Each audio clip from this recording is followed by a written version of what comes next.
Disconnect your audio.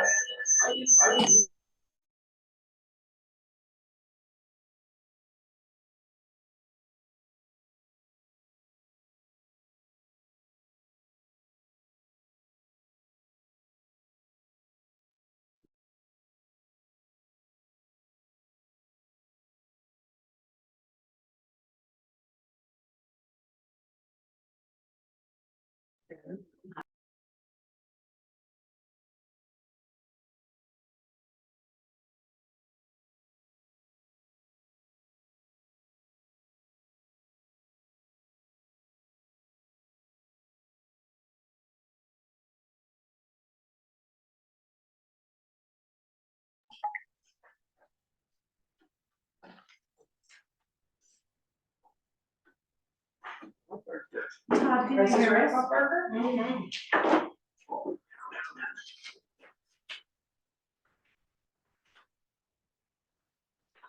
Look, what's 2100 to these restaurants? That's where I'm feeding the prisoners.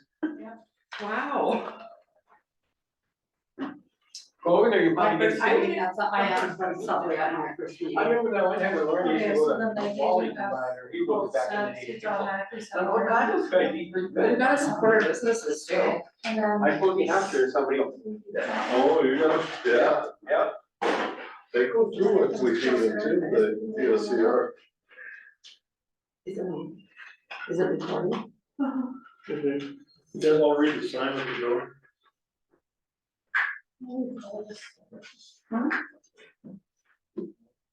Yes, once the meeting starts, we got it. Behave. Yeah. Gee, I didn't read that.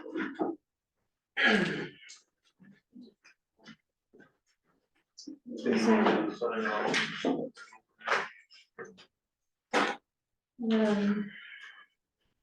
Do we just now or wait? Well, I suppose you better start it so Karen can log in. Well, she can log in. Yeah, on Zoom, right? Jeff first called you. That's not right. He called me one day and talked to me and I said, I don't know who gave my name and he said, he's chairman and stuff and he's picking my grade and I said, you know, I'm not on this committee, but he said, I gave him your name and I said, call either Ron or you. I said, he wanted to know. So then we were getting talking to him, I sort of said, you know, you had some turmoil up there too, going to it. He was asking what we were doing. I said, I don't know all the details. And we got talking about Sunday, and I said, how are you situated? Thank you. Because I told him I talked to the Cub Association, you know, that's what makes me mad. They had never responded to me. I'm thinking next week off. I was gonna say, keep calling. Yeah, I'm gonna, well, I figured I'd give them time, I'm busy, let, you know, they had their legislative bills and everything, but I haven't, have you guys seen anything about anything? Adjusting meals, because that happened, I said, I haven't seen anything. Nothing. You know, that new one's introduced at 2275, that area one, you see that? No. After Nancy's now, they're not gonna be, there's gonna be another one behind it, and they're gonna fill that one instead of filling Paragon. So were they kind of interested in coming in on the deal? Who? Well, he didn't really say, No, he just told me that you let me know when you get a consulting company hired and we might be interested in talking to them. He said, our law enforcement centers were built, they're the identical kind of layouts that was like in ours, built about the same time. I think my understanding was he was interested, because he asked what we were doing, or how many counties were involved, and I said, oh, I couldn't remember. Yeah, well, maybe, because I said, we're looking at a regional, I said, nobody's really committed, but there's a lot. It's gonna move forward. So I'll do it myself. Yeah. It's interesting, you know, the big counties, and then everybody's having the same problems. I know, yeah. It's not just us. No. Because he said the same thing, and we got talking about capping the mills and then shoving everything from the, into the general mill, and he said the same thing, he says, we just can't absorb all that. Yeah, that's a huge Yeah. deal. Yeah, so. I shouldn't say it's sort of nice to see that if somebody else is having trouble, because maybe we can get enough squeaky wheels, and we can get something done, maybe, eventually. I We agree. don't have any money in North Dakota, so. No. Oh, yeah, that's good sound. So everything you're saying is being recorded. So what? It's recording now. Oh, I It's think live it's- YouTube and That's all everything. right. No, he said no. He's not. Is he coming to your office?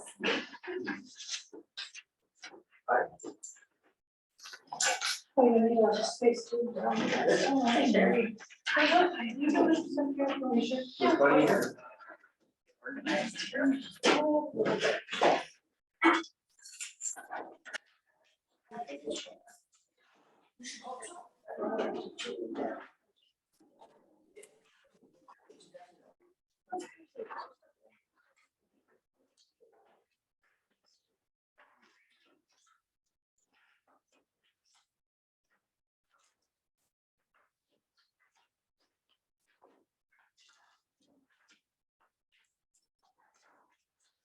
Guess I'll just remind everybody before we start about, keeping the noise down.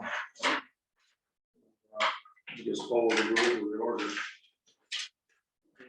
No one's recording anything. It's pretty hard to hear. There's a lot of background. Yeah,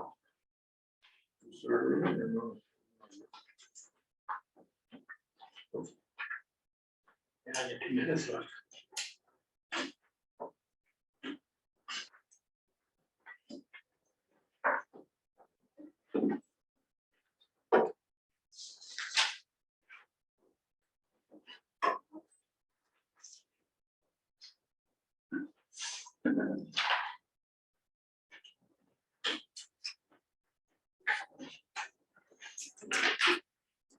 Well, we'll call the meeting to order and start with the pledge.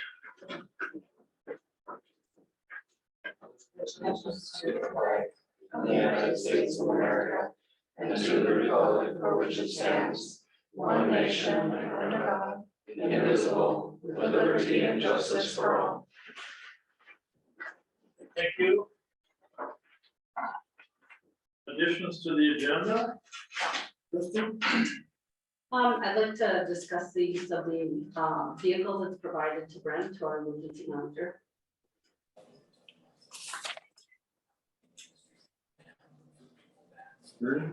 I was at a water board meeting, I was supposed to give you an update on what that and was, that bill was drains, and I got a phone call from Jeff Firth from Ramsey County. Just to give you a little information about my visit with him. Water board. Chris? Zone board member and deputy auditor one position. What was the first one, zone board? Board, social service.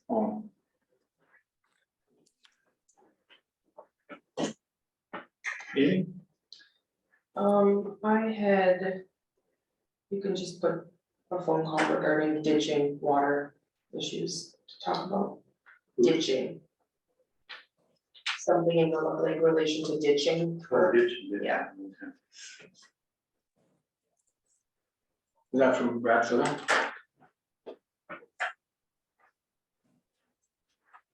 Karen, do you have anything?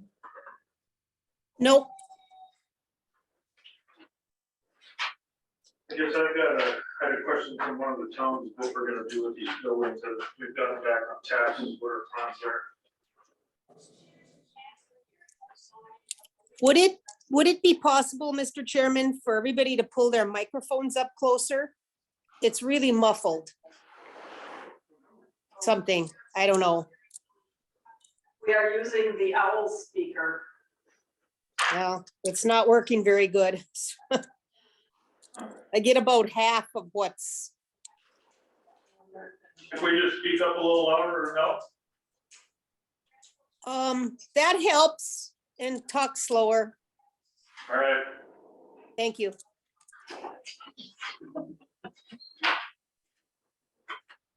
Okay.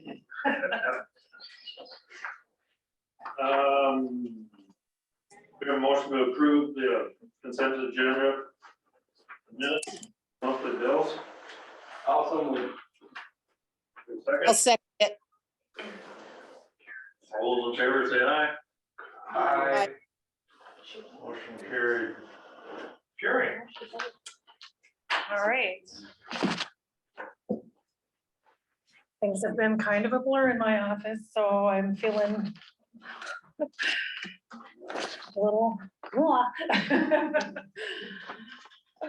Tis my season, yes. So the treasurer's checks, I gave that to you. There's really nothing to say. It's just for you to look at and approve. Can you hear me okay, Karen? Perfect. Perfect.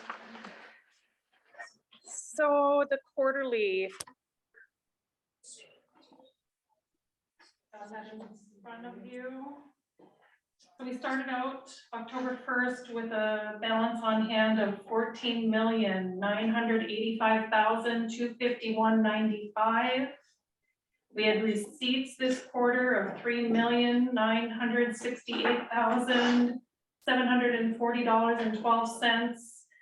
And we had disbursements of $3,895,506.06, for a balance on hand at the end of the year of $15,058,486.01.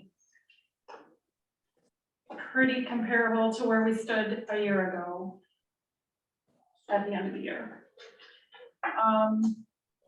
As far as differences, I guess miscellaneous receipts were down over the prior year by 661,000. And tax receipts were down substantially, 2,484,000 from the year before. So we had less revenue of over 3 million, which is pretty huge. And as far as disbursements, we had 279,286 more expenses in 2022 over 2021. Mr. Chairman, Yes, sir. can I just ask, I'm assuming the reason our revenue was down so far was because of the influx of ARPA money we had this past year, or not? No? Partially that. Part of it too was that tax statements got out later by, what, 10 days, I want to say, from the year before. Last year, they got the file on November 30th. This year, we got the file on December 9th. Okay. And it was due to something going wrong in the water board office with things were not balancing for them. So that delayed us. Okay. That was kind of a big problem. And then, of course, we had, our folding machine wasn't working. We had some problems in our office too. So it took us, a good week to get through them and get them out. We had storm days in there. Yeah, and I had an Two employee people. that was sick, so. Okay, It so kinda it had nothing to do with the ARPA then, really, I'm it not just was, it'll be coming, sure. it'll just be coming a little later. I mean, because we had some big, well, I guess I'm not sure about the ARPA, I didn't look into that specifically, so I can look and tell you, but I don't know off the top of my head about ARPA. Yeah, I'm just, Chris, do you remember when ARPA was from? I guess I don't remember when those funds came to us. I was thinking it was in this past year, but maybe I'm not. Didn't they come like in January or end of there or That's what I was thinking, but Who knows? I'd have to look, I guess I didn't, I mean, it's just a pretty big difference, so I guess that's why I'm pretty questioning it. huge, it's pretty huge. Let's see.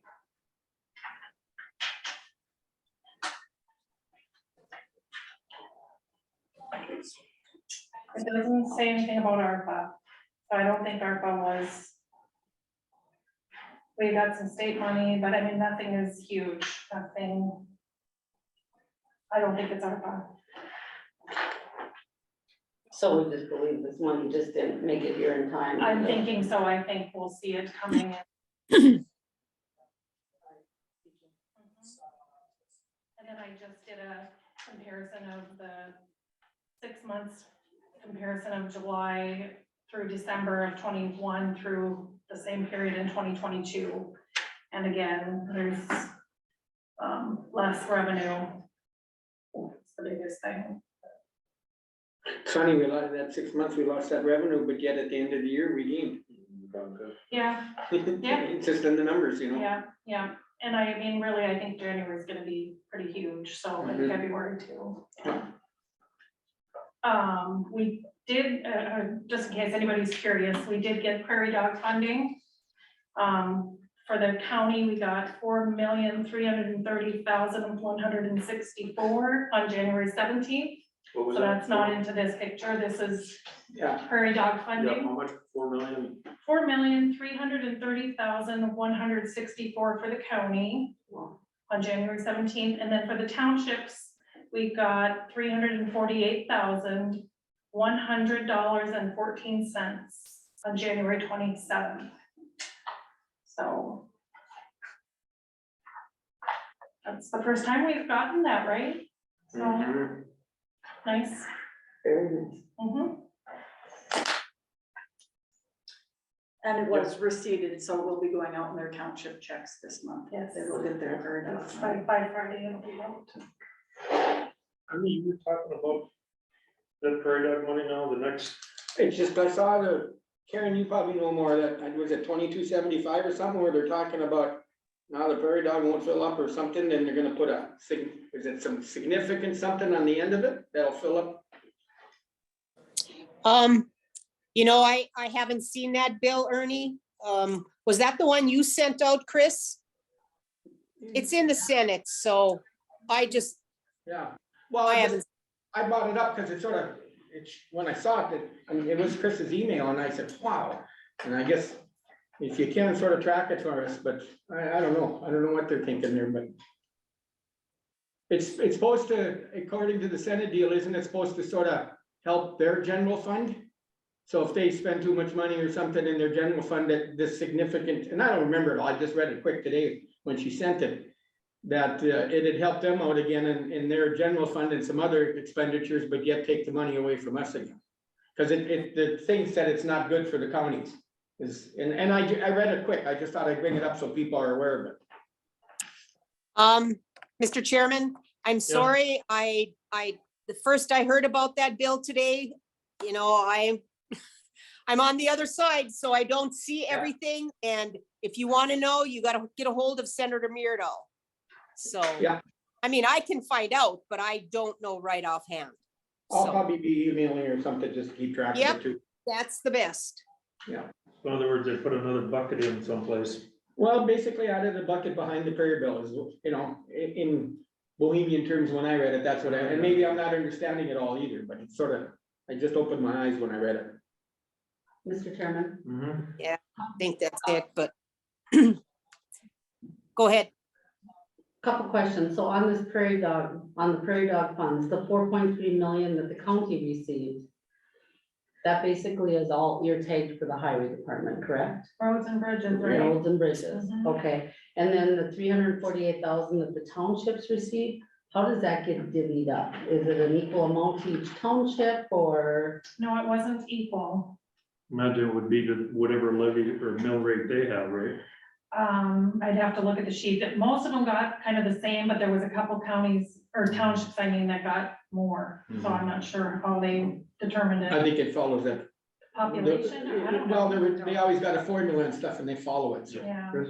yeah. So the townships that are by the river and they have 50 and 51, they get generally double because they've got two different. That makes sense. Mhm. So it's just like 3 or 4 counties that get that Right, that's what I saw. bonus. And when does this money go out? You said soon it'll be Yeah. out? Okay. They're working on getting the entity payments to us, and as soon as we get it, we'll do the banking to this one. So should be maybe tomorrow, I don't know, Hopefully. Thursday, Friday. Certainly a nice amount of money. Nice shot, yeah. So we need a motion to approve. both of Yeah, those. we need a motion to approve the report and the checks. So moved. For a second, Second. any further discussion? Now we'll call for the vote. Karen, Yes, Amy, Yes. Christie, Yes. Ernie, Yes, myself, yes, motion carried. Thank you. All right, thank you, Jerry. Good job. Alright, just a couple different things today. I just wanted to give the Walsh County JDA annual report. I handed out to you guys. Just kind of go over some quick numbers with you guys. The first page is just the history and the mission of the JDA. The second page is the board of directors that are listed that are current. On the bottom of the second page is our loan portfolio. So this is all the loans we currently are holding. So we have 34 loans. The amount of funds owed to the JDA that we have already paid out is $3,100,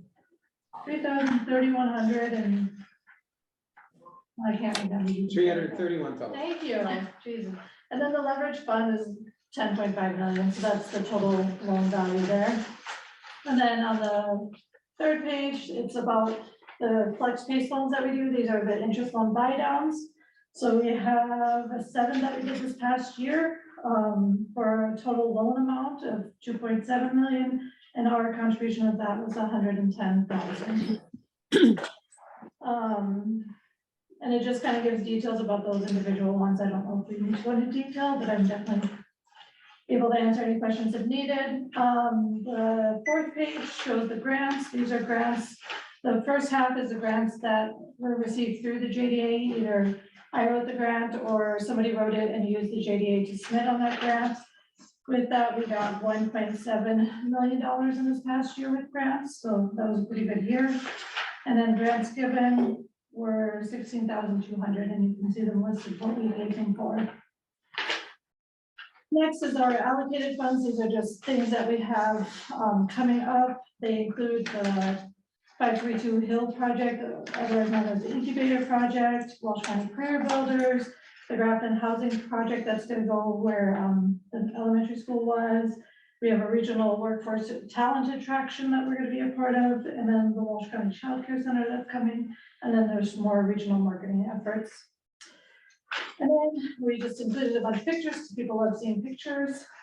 And then the last page is basically an overall summary of everything that we've done this past year. We've invested 110,000 into Walsh County from the JDA fund. We've received almost 1.8 million in grants and given a bunch of grants, and yeah, I don't want to take up too much time, but I just wanted to give a little update. So any questions on anything? I know it was a lot I just threw at you, but you guys have a big agenda, so I don't want to take up too much time. This is, if you guys haven't heard, well, I think you all are aware, this is my last meeting as the Walsh County JDA director. I'm going to go up to Pembina County and do JDA there. So this will be my last commissioner meeting with you guys. Mr. Chairman, I've been on the board with you for a little over a year and everything. Thank you. You've done a great job and wish you well. And now that you just said that, I had a plaque for you that I forgot to pick up today. That thank you for your years of service on the JDA. So I will get that to you. The board wanted to give you that. I didn't realize I was on there 9 years. It was, I think it's been more than that. Was it? Yeah, it's been a long time. Well, the plaque would have said the years of service, but I looked it up. No, I just, appreciate it. You turned it around in a hurry and did a lot of good things in a short time. Well, there was a lot that Julie really built, that allowed me to do a lot. If she didn't have that big pocket money, we wouldn't have been able to do all the projects we did. So, I just was able to take off on a really strong foundation. See, she said a big pot of money, and every time she was picking on us that we wouldn't give her enough meals. Which one is it? I spent all of it. There's nothing left for the next person. We had something in there with the projects we did this last year. Yeah, I mean, it's been great, and there's been a lot of great grant opportunities too, so that's just been really nice. It's been a pleasure watching you grow and expand that Yeah. JDA program the way you have. Yeah, and I don't think this is the last time. I'm sure I'll come back and ask for more money at some point for some Yeah. project or I think whatever. everybody in the county has noticed that. Yeah. Well, you can go far when you have a good base, so I appreciate that. You- Job well done, thank you. Thank you. Well. Mr. Chairman, Yes, I'd like to thank Angel too, for the job she's done. And good luck in your new position. Thank you. Well, if there's no questions on that, I'll move on to my second item of business. Yes, so IT. We are in the process of switching over our website. So the current WalshCountyJDA.com website will become the new county one. I talked with Gov Office, are the ones that currently hold our domain name, and talked about doing the transfer of the domain name. We currently don't have any authorized signers on that account, which I guess is not unusual, but then we'll need someone with authority to sign a letter that basically says we want them to release the domain name, and then KK Bold, who will be our new server host, they can request, sort of request things. So basically it'll probably have to come from the commissioners maybe, I'm not sure. I'm not sure if we need anything as formal as a motion that we want to request this domain name to be released. So the domain name I'm talking about is the walshcountymd.com. I do not know who currently owns the co.walsh.md.us. There's a couple different places it could be. There's a couple options we can do with that. So we can either just move forward and have the one domain name, the walshcountymd.com, and let the other one expire. It's going to point to a website that will no longer exist, so we'll just get an error message and we can just transfer to just one domain.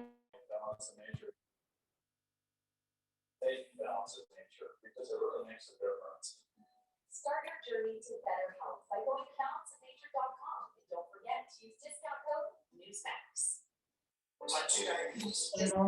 It might also be worth getting, Who's an Steve internet port. Breyer? There, it should be on. That's Tracy Lovitt. Oh, If it's ever red, that means it's muted.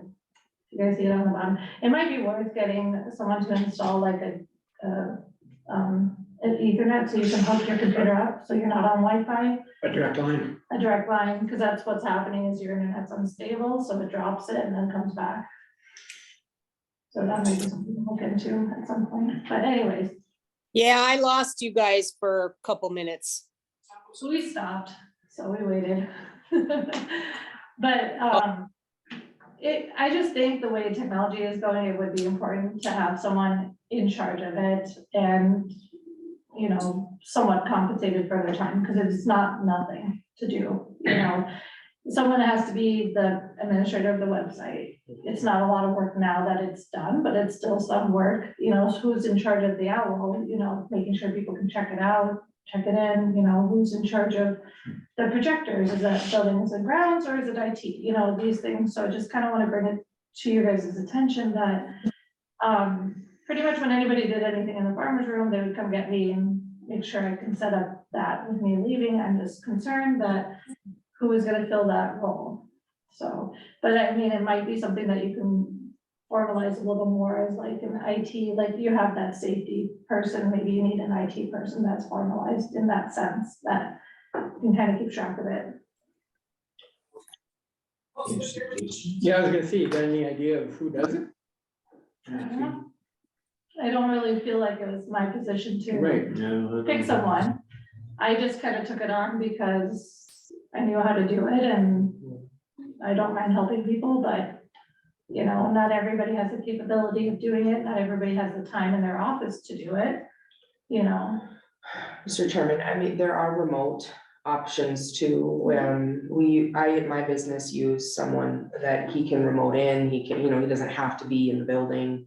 So you pay him, but there are options, and I fully agree that if you don't know what you're doing with this stuff, we can't just put it on someone's plate and tell them to figure it out, so I think it is important with the way things are going. Well, we do have Energy, and they do computer support and network support and server support, and they're nice for that, but they are remote. But I mean, I'm talking about not even a full-time, I'm not talking about a full-time position, it's just like an added thing, for things that need to be done here, like the bulb in the projector downstairs is burnt out, whose responsibility is it? To replace that, is that a buildings and ground, or is that IT, or are we even replacing that, or should we look at getting a TV down there instead of a projector? It's like those kind of things. I need to make somebody an admin of this website.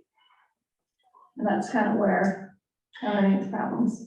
Do we have any, I mean, for the JDA position, is that an appropriate ad for that? I don't know where we're at with hire, or It would depend on the person that got hired in, Mhm. whether they could do it or not. Is it in the job description is kind of my question. I mean, have we done No, anything? so I have talked to my board about that, and they felt it was appropriate for the JDA to help cities with their website, not county. They felt that fell within the position, but county was kind of a different thing, so I just could have took the county website on as my own pet project that I did, you know, not all the time on the clock, so it's just kind of something that I did, because I know how valuable it is to have a good website, and good resources. But, I mean, I think we're getting to that point where this is gonna have to become something more formalized, and, you know, it's gonna have to be a little more figured out, not necessarily it has to be figured out today, but I do need an administrator for the website. So I have one in place temporarily, he expressed interest and would not like to continue on a permanent basis. So there is someone in place currently, but it's not a permanent solution. So, I don't know, I mean, there's always people behind me, I don't think any of them really want to do it either. Does the remote please paste that we have, are there options with them Well, as far as? So our website providers will be K-Cable, they're out of Bismarck, and they can do it, but their hourly rate is $120 an hour. So, yeah, you can get it remote, it's not a problem, it's just gonna cost you, so. I mean, like the website that I designed, I mean, they set it up for me, but then I transferred everything over. If we paid out of pocket for that, that would have been at least 10 to 15 grand, if not more. So. It's expensive, but it's important. And I mean, something as simple as like, I mean, even in this room, I mean, I would suggest adding a TV to one of these walls so that everybody can see who's on Zoom. Because you guys have the links, but nobody else does, so it would be nice to me to pop it in that corner and connect it right to the computer, and then would project there, but who do you have that could potentially set that up? And it needs to be something, I mean, I'll be blunt, it needs to be something that someone's compensated for, because it's not, it does take time, so, and I know money is always money, you know, there's always issues with that, but I just want to bring it up, so. And something we didn't budget for this year, Yeah, additional cost. But, you know. it is something that I just want to bring to your guys' attention, because it might become a problem. In the long run, do you want, just because we didn't budget for it, do we want to wait another year and then, but, you know? Like I said, it's not something that has to be decided tonight, No. but I mean, this is gonna become a problem. Yeah. And if the website doesn't have an administrator, like, everybody has access to their pages, but an administrator is the one that adds it to the menu, so you can create a new page, but if nobody adds it to a menu, nobody can find that page, you know? You know, when we were, and it was when Julie and the JDA and stuff, the Grafton School worked with us. Would, you know, you need to talk to Mike and see if there's availability out of there that as they learn and everything else, we could pay them, and then, you know, they just help us with the smaller stuff instead of the big, but, you know, maybe we could, I sure give Mike a call and talk to him. Yeah. Because they helped us, in the original ND one, they did some work for us. I don't remember all what they were involved in, but they helped, and, you know, they're learning, and yet, but they were good, they got us through it. Well, my summer intern is the one that transferred most of the Yeah. information over, and So- she did an excellent job, so. I'll get a hold of Mike and see if there's a possibility there, maybe, you know, at least the smaller stuff, and then, like you said, we might still have to go to remote or something in the needy, you know. And who knows, maybe they're better than what we think too, who knows? Yeah, I just, If you feel they can handle it, I think that's a great idea. Yeah, well, it just depends how they're trained, yeah, Well, and who's gonna show them how to do it. and if it's a position that we're considering compensating someone for, maybe we do have someone here that's interested in the yeah, courthouse. You yeah. know, if it's compensated, it might make all the difference. Yeah. Cause Or it we is, might have, you know, we have some new employees coming on in some Yeah. positions, we might have somebody Yeah. very capable there too. So I just don't wanna count our employees. Oh, no, I wasn't. Right here, but I think that's a great idea. But Maybe if we put it out there as a yeah. compensated position, we might see more interest than we're seeing right now. yeah, and Can I we- mean, I know you guys have already budgeted, so I'm not trying to screw with the budget, but, you know, it is something that I think has been kind of put to the side over the years, and I think we're getting to that point now where we can't keep doing that. We can't expect somebody to do all this work for nothing either. Right, which Angel did a lot of work on this, so. Thank you for that So- too. Get them to handle a lot of that. Yeah, too. can you, sort of put an email out, Chris, or something to all employees, if anybody's interested in taking it? That'll at least get us an idea if somebody's interested in within the county. Do we need to say a compensation though? So Yeah, that we've it- gotta come up with a. Mm. rate. So they're I think we need 100 a plan. Yeah, I think that's something Tanya needs to maybe work. Mhm. yeah, yeah. Mhm. And write the descriptions of what they're responsible for. Cause I mean, like right now, it's hard to know. 'Cause I Yeah. mean, does a projector fall under buildings and grounds or should it fall under IT? Would you be willing to help make, if there are things that you've come across to forward on to Tanya too? Just because you probably think of a few things where, Yeah, I mean, if she wants to give me a call, I can't commit to really doing too much like typing up a job description or anything right now, because I'm trying to finish, but I'm absolutely willing to share with any information that she needs, so. You wanna talk there, Chris? You're sort of, I can, but I'm not her portfolio holder, but I sure can. I think, who is her portfolio? holder? who's I think it's Karen, I think. Tanya's? Or who? I think, I don't think it has is that to what be- you're talking about? You know, just because you're sort of this floor and everything else and stuff, just sort of keeping track with her and I can reach out. to Yeah, her that's not a problem. If you want. Yeah, I don't- somebody, I just didn't want to step on toes. yeah. Is it? Well, the only other suggestion I have is, you know, we have the owl now and the external mic, it seems like the external mic is probably not the best for here, but when you do the farmer's room, this will work great. I just unplugged it, because now you can hear better. I did that already, so, but yeah, I mean, I think the owl will be great for you guys, for those who can see it on Zoom, it does do a 360 and I think it will work great. The only other thing is, there's a traveling case you can get for like $50. Because we were trying to get this done quick before I left, we didn't look into any of that, but I suggest just getting something like that, because then it's. Other than that, that's pretty much all I got, I guess, I don't know if we want to have a motion on the books just about schedule meeting and transferring it over. Just because my concern is with the office right now, we don't have an authorized signer on the account at all, so maybe having it. Something happened to the audio. I had already unplugged that, so it wasn't that. Well, it's better now, but I don't know if it was because you moved it. Using it. It happened after you touched that. Isn't it over here? No, I unplugged it She a while unplugged that, ago. yeah. So that wasn't actually. running. Huh? For that auto? Yeah. That's so many. Cause it made the beep sound. Yeah. Yeah. As long as you can hear us.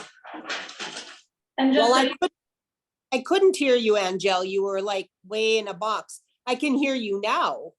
okay, did you miss any? Well, I guess you wouldn't know what you. No, no, I didn't. But I don't want to wait for 5 minutes to say something, you know, to please fix do. it. So, This is why you need that IT person. But, well, it happened after you touched that, so I don't know what. I've said that. I shouldn't have done anything, but you never know. So you think we need a motion to? I worry because we don't have any official signers on that account. We have Yeah. 0 that I worry. So if we had it in the minutes officially, that we are gonna transfer, if we run into any hiccups, I can refer back to the minutes and send them that, like that it was done.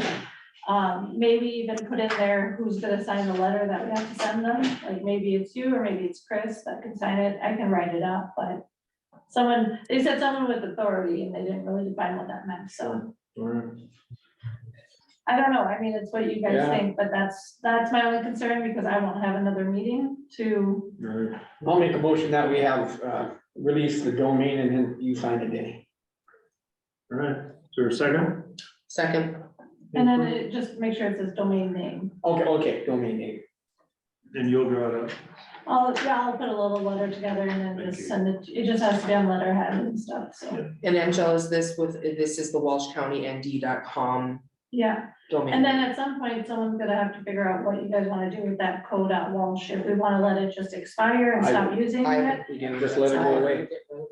But I mean, it might be worth checking with the other department heads and seeing if any of them have it on their business card or use it in any way or link it anywhere before we just. I don't think I've ever seen that one. I'm sure, isn't that the issue we ran into a while back? Well, we We were were gonna, gonna change something and. we were gonna let the WalshCountyND.com go, and that was not a good idea.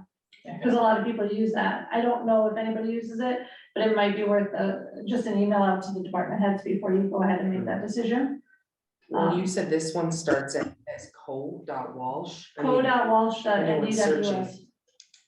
If you go to the WalshCountyND.com now, when you click it in, it turns into that. So the Walsh County ND is just the domain name, that's like the actual. But, you know, if we get rid of it, what would happen is once the old website's deleted, that would just give you an error message. Brent, you have something? So I'm trying to remember, right, because it's my office that set up this original webpage 100 years ago, whenever we did it. Is that the Walsh County ND .us. .us, whatever that is, that's the one that GovOffice secured for us and took on management for that. So they send us a notice when it's about to expire and then we can renew it for that. That's why it's through them, which I don't know why they, but which is fine, but the other, because then we were to get rid of that other one, and there were individuals here at that time that were using it. And I believe it has something, it goes somehow through the Association of Counties. Is where, because that was like the original website for Walsh County, was it basically, it was just a webpage off the Association of Counties webpage. The code.walsh, Yes, yeah. So the code.walsh, so I think that's, because we don't pay for that one. I don't know. Well, I've never seen a bill for it. I've only seen the bill that comes from GovOffice. So unless Chris gets a bill somewhere else for a domain name, I just don't know for sure. but I think that's tied back to the Association of Counties somewhere. Yeah, so I don't know, the last I heard is that someone named MD NIC might own it. They don't, ND, NIC, I don't know, I called GovOffice, they don't own it, they don't manage it, someone else manages it. And then when I looked that up, it was like, oh yeah, the other ND. something with Tyler and Tyler Technology, I don't know, so it's gonna take some tracking down. GovOffice doesn't actually own that one, they own the WalshCountyND.com, Correct. which they would transfer over to. It would then go under Network Solutions, which is who KK Bolt uses. And then our yearly server fee goes down by about half too. So instead of just over 1,000, it'll be about 500. I think it's 580 for the yearly server fee, so we'll be saving a little money that way. So, I mean, I just hate to rush to it, you know, without checking with department heads, because if any of them use it anywhere, it is something that's gonna have to be changed. Well, we have a motion on the floor in a second. Is there any further discussion? Christie, you are gonna talk with Tanya? Did we declare that? I can, that's fine, yeah. Any further discussion? We'll call for the vote. Amy? Yes. Karen? Yes, Christie? Yes. Ernie? Yes. Myself, yes, motion carried. All right, that's all I got, thank you. Thanks, Thank you. Good luck in your new job. Hopefully we still see you. I'm sure you will. So, and Jill mentioned the owl and you guys kind of discussed when we bought this. So do we have a plan? Anyone can use this, we can borrow it out, what's the? Well, I guess my thought would be that it's for the courthouse, so it can be, I would do a sign out sheet, I would say, You have one, right? No. yeah. So I mean, I think it should be a sign out sheet, sign back in, so we can track it in case somebody forgets to bring it back. But yeah, if the sheriff's department needs to use it, if Brent needs to use it, whoever, let's make use of it. It doesn't need to just sit here for commissioner meetings. I think that case is a good idea, whether we need to do, I mean, it's only $50 and it's gonna be Yes. utilized by many, let's protect our Absolutely. investment.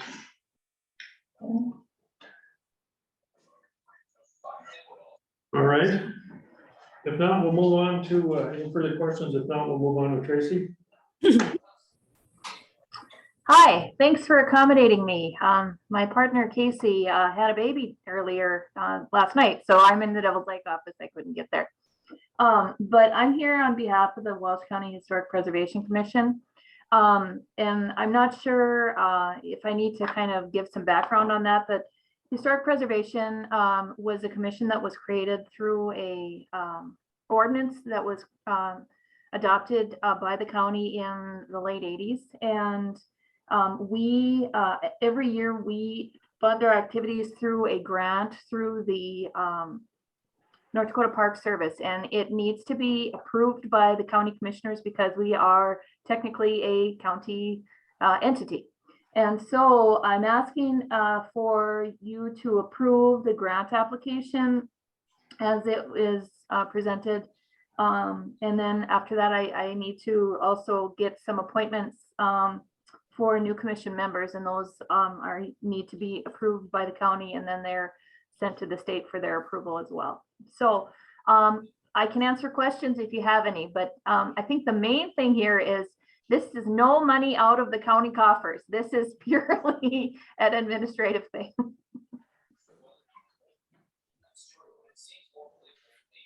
Mr. Chairman, Yes. I make a motion that we would approve the Walsh County Historical Preservation, that we would be used as, I don't even know what to say. Sorry. Administrative agency or whatever. Yes, yes, sorry. I don't have that in front of me because I have to keep switching the Yeah. things. Anyway, I make that motion. Sorry, you guys. Okay, we have a motion, is there a second? I'll second. Any further discussion? Now we'll call for the vote. Christie, Yes. Ernie, Yes. Karen, Yes, Amy, Yes. myself, yes, motion carried. Thank you. Thank you, Tracy. And then we have some, we're an 8 to 9 member board. We've had some vacancies recently because people have passed away or resigned. And so right now we have 2 members or 2 positions open, and we have applications in for that, and that would be Gary Sebo and Denise Beta. And looking at my sheet, I know that Dennis Markison, technically his appointment expired in September of last year, so I've asked for him to be reappointed. But looking at my sheets again, Judge Geiger and Birgit Sobak were appointed in 2021 in May, so their appointments will expire in May of 23. So if I can add them to the list of people to be approved, I would just ask that they be reappointed as well. So you've got Dennis Markson, reappoint. Birgit Sobak, Yep, and who else? and Judge Geiger. And then the new appointments of Denise Beta, Gary Sebo. Yep. Very good. All right, we have a motion to appoint the slate. So moved. So moved. Is there a second? I'll second. Call for the vote, Amy, Yes. Karen, yes, Christie, Yes. Ernie, Yes. myself, yes. Thank you very much. That's all I have. Thank you, Tracy. yep, thanks, Tracy. Yep. Okay, anybody need a break? Karen, you need a break? I'll take one after Ed. Okay, we'll go after Ed then. Before Jason. Yeah, Jason will be too long. All right, good evening. I have one abatement application tonight. The recorded owner of this property is Jill Bierke, otherwise known as Jill Sanderson, and Mitch Sanderson property in Kensington Township, 214 Sandwood Circle.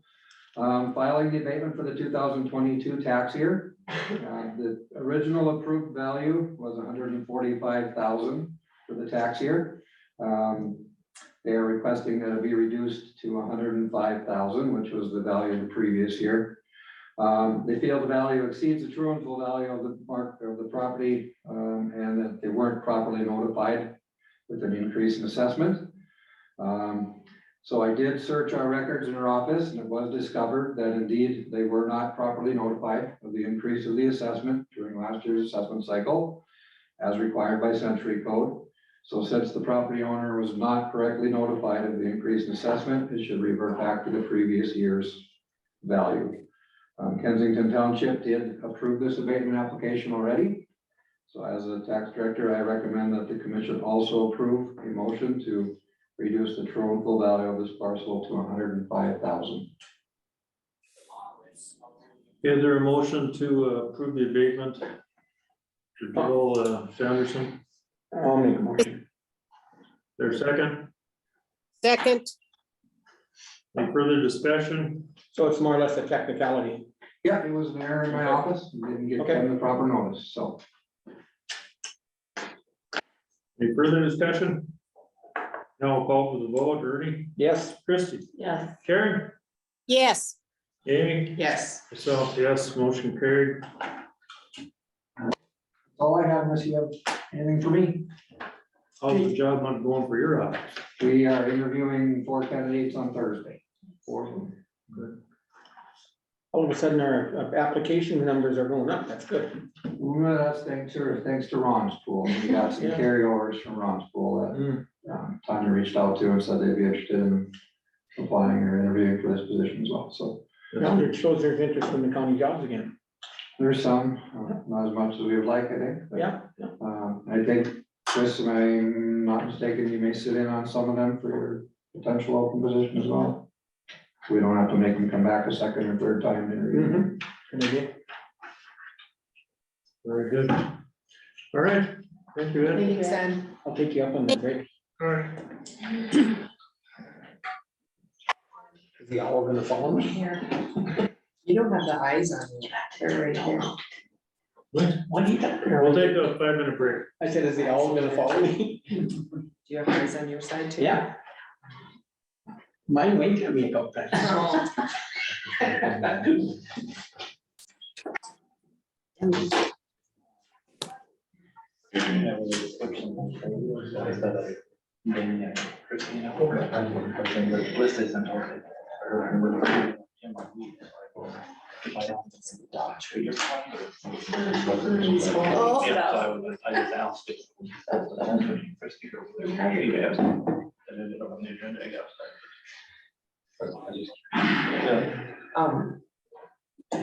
Did you ever I just got an email. Oh, did you? Okay. 99.9% sure. I'd be surprised if anything else came in. No, not yet. I'm assuming it'll show this week sometime.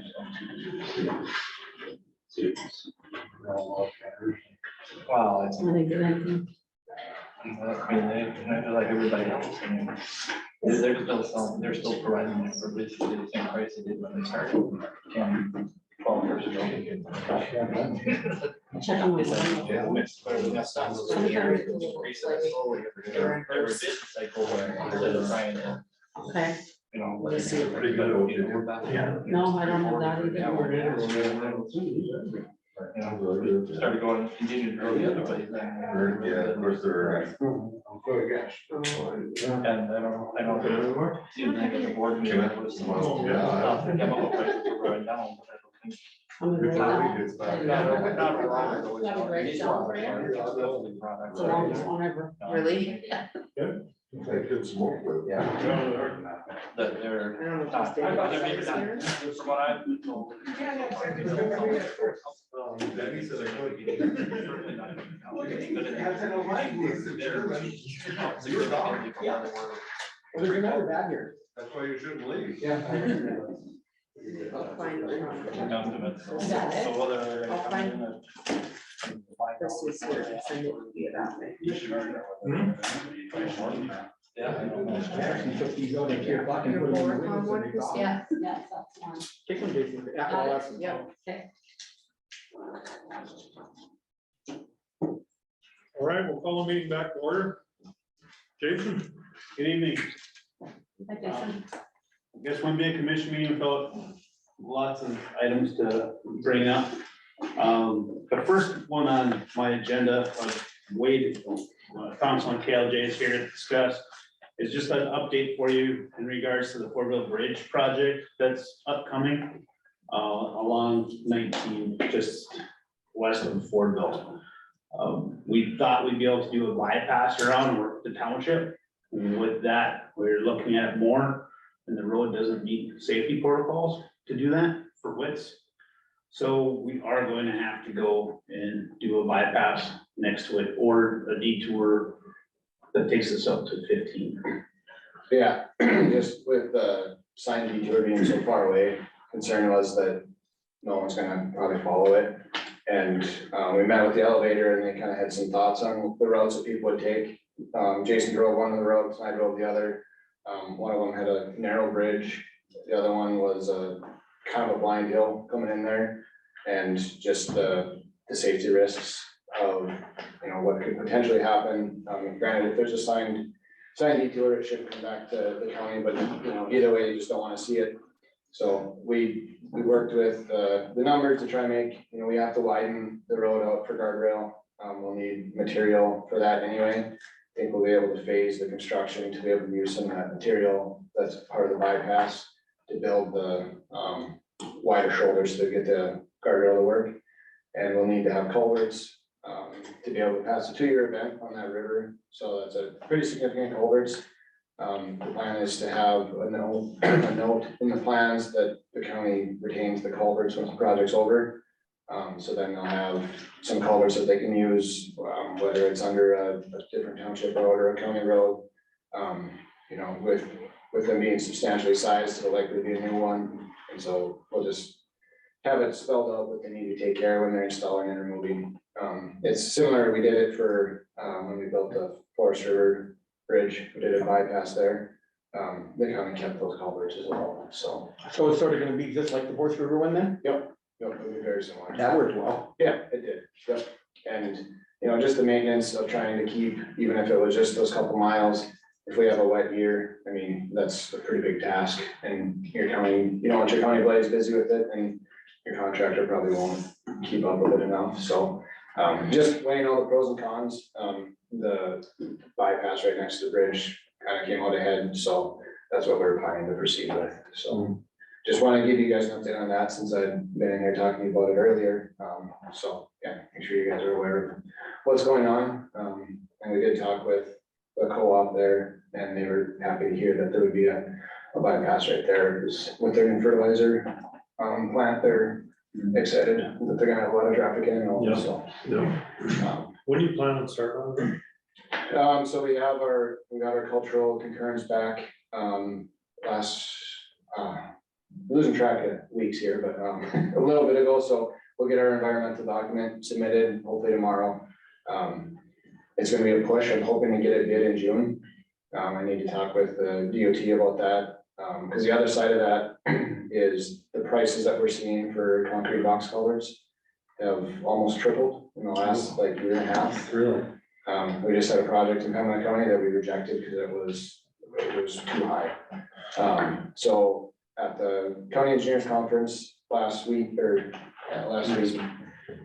visited with a few suppliers, and there's aluminum box culverts. Basically the same shape, you wouldn't know any different when you're driving over it. They're just not made out of concrete. They might have a lesser lifespan, but you know, when you want the regular steel pipes to last longer, you put an aluminum coating on them. So these are actually made of aluminum, don't have to worry about a coating scratching off. There's a good chance that these are lasting 75 years. Just the preliminary numbers I've heard is that what concrete box prices are right now, the aluminum could be half. So if we can get, 2/3 of the lifespan for half the cost, we're gonna look at that option. So the plan right now, that's the reason that we didn't get the environmental document in yet, is because we're gonna have the plan set up to do an alternate. You can bid the concrete option and the steel option, and then when we get the prices in, we can make a final decision on if the difference is enough to warrant the potentially shorter lifespan. So that's the intent for the one on County Road 6 and County Road 8, is to come up with a second option so that we're not just tied to the concrete options. So The other thing with the concrete options is you probably will not get them this year. and there's with the influx of money from both the federal side and the state side, next year wouldn't be a guarantee either. So it's looking really tough to get concrete box culverts in any time in the near future. And no issues with the aluminum, I mean, that would not be a problem. No, that's what I talked with. There was a variety of things I want to talk to them about, some of the structural side of stuff, I had questions, and then the availability, and they said, after approved shop drawings, it's like 6 to 8 weeks. So, So when do you expect the road would actually be closed approximately? I'm not gonna hold you to a date. right, so it kind of depends on the contractor. The one southeast of Fordville there, they started in the winter. Just looking at their workload, they might do something similar where they get started excuse me, in the winter to avoid some of the stream restrictions. They're not allowed to work in the water from April 1st to June 15th for fish spawning.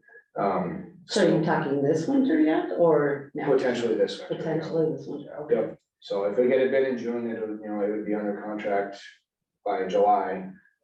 But with, as Jason mentioned, the influx of money coming in, there's essentially 2 bridge contractors in North Dakota, and right now they're expecting them to do this however many millions of dollars worth of bridges, so getting it on their schedule and giving them a favorable window, they might not end up doing it until 2024. But we likely, for something as busy as 19, we'll probably give them a closure window, and it's kind of their decision on when they want to start. So a few different ways we can look at that. But if we do a bypass, or if we have a bypass, we could look at a longer window and get better prices for it. So that bypass, that's gonna put in bigger price tag on the project, wouldn't it? Yep, it'll increase it some, yep. No worry about the funding we got or anything. So that funding, that was capped at 1.25. So all the projects so those 3 sites are all lumped together. I'm hoping if we can get better prices on the aluminum box culverts, that, we talked with DOT and they, there's certain dollars allocated to each site. They said if you bid them together, you can combine all of them. Okay. So this is one big cost. So if we can get better prices on the aluminum ones, it'll help cover any shortfall of our funding options, so. And again, the bypass, it adds dollars as far as material. If we can have a longer schedule for them, they might have better prices. If we're not worried about the inconvenience of the road being closed, granted, it might be down to 25 or 15 miles an hour, but if they can still get through it, we can let them have it closed longer and get a better price. So kind of, it's playing that balancing game, but yeah. So we'd be able to lift these aluminum box covers ourselves too, wouldn't we? So that's what I mentioned, that if we do one of them, we'll let his staff know when they're installing them. Essentially, there's 2 ways you can do it. You can assemble it off-site and lift it in as one big piece. And they show, obviously depending on the size, but they show, their brochures have them lifting in with an excavator. Otherwise, you can lift in pieces. They kind of come together like a structural plate pipe and bolt them together. And so there are other pictures on the brochure show 3 people down in the base there and bolting them together, so. Just for Amy's benefit, we've had to hire cranes to lift these box culverts before. So that's another expense that goes along with the box culverts. And that's the other thing too, is going to the aluminum with the contractors, hopefully they won't have to bring in as expensive of a crane. We can get in something smaller, or maybe their excavator's large enough to lift the bigger bridges. But it's one of the things that we are looking at in the future for a lot of our under 20s, is taking a hard look at these. There's also another product called Fast Bridge, where it's basically like a steel erector set that are Legos, you build it on site, then backfill with concrete. The problem is getting the concrete to fill it. So you basically end up with a modified steel concrete box culvert. So do these have to be inspected by the state at all when they're done with these? Yes. They still. Everything over 20 feet. Under 20, they don't, over 20, they do. I have talked with the state on both the aluminum ones and the ones that he mentioned. They're open to it. They're feeling the crunch just as much as everyone else. And they're encouraging, looking outside the concrete box, so. they are open to it. They have a few requirements, as far as load ratings and things like that. But I've followed up on it and I'm confident that we can get them, have load ratings done at the end of the inspection cycle, so. Good. And then just, yeah, we're having our bid opening on the 16th for the paving and the chip seal. We currently have 6 plan holders for the paving and 4 for the chip seal, so those are good numbers. Hopefully people are hungry. They bid the, there's a DOT bid opening last Friday, and the chip seals, usually, most of them, the contractors came in under the engineer's estimate. So that's a good sign, and it was the same contractor that got everything in the valley, so I'm hopeful that they put in a good price on ours too, so. I think that was all that I had. And if you guys have any questions about any of this stuff that I'm yammering out up here, just stop by the office, call me, whatever. I'll be happy to chat with you about it. So. One thing that I should have tied this together with this affordable bridge project is item number D on the list, where it's the bridge 50-136-07. That bridge is the one by Frickies that we have scheduled for being replaced on number 8, that was just dropped to 3 ton. There is nothing in there from looking at it that our staff can do to bring it back up for this next season until it's replaced. The south concrete abutment is given away underneath some of the steel bridge cap, and the steel bridge cap is deformed. So there's really nothing we can do to milk that one along to bring the tonnage back up for spring until it's replaced. So, last year we went in and did some bridge deck replacements, equipped it, and did all these different things, but the water was higher. This year when they went back in and re-inspected it, they found that south abutment and dropped us to 3 tons. So that's kind of where we're at with that one. And as for item number B, BRJ 0050-058, we just need to get it on the books for an authorization to sign that contract. That's the contract we've already spoken about and approved with KLJ from the hiring process. This is just the actual signing of the actual contract. It's things we've spoken about.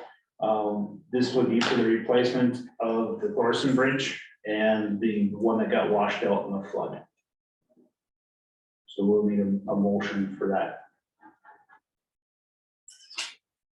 I'll make a motion to sign that. Okay, we have a motion, is there a second? I'll second it. Any further discussion? Now we'll call for the vote. Karen, Yes.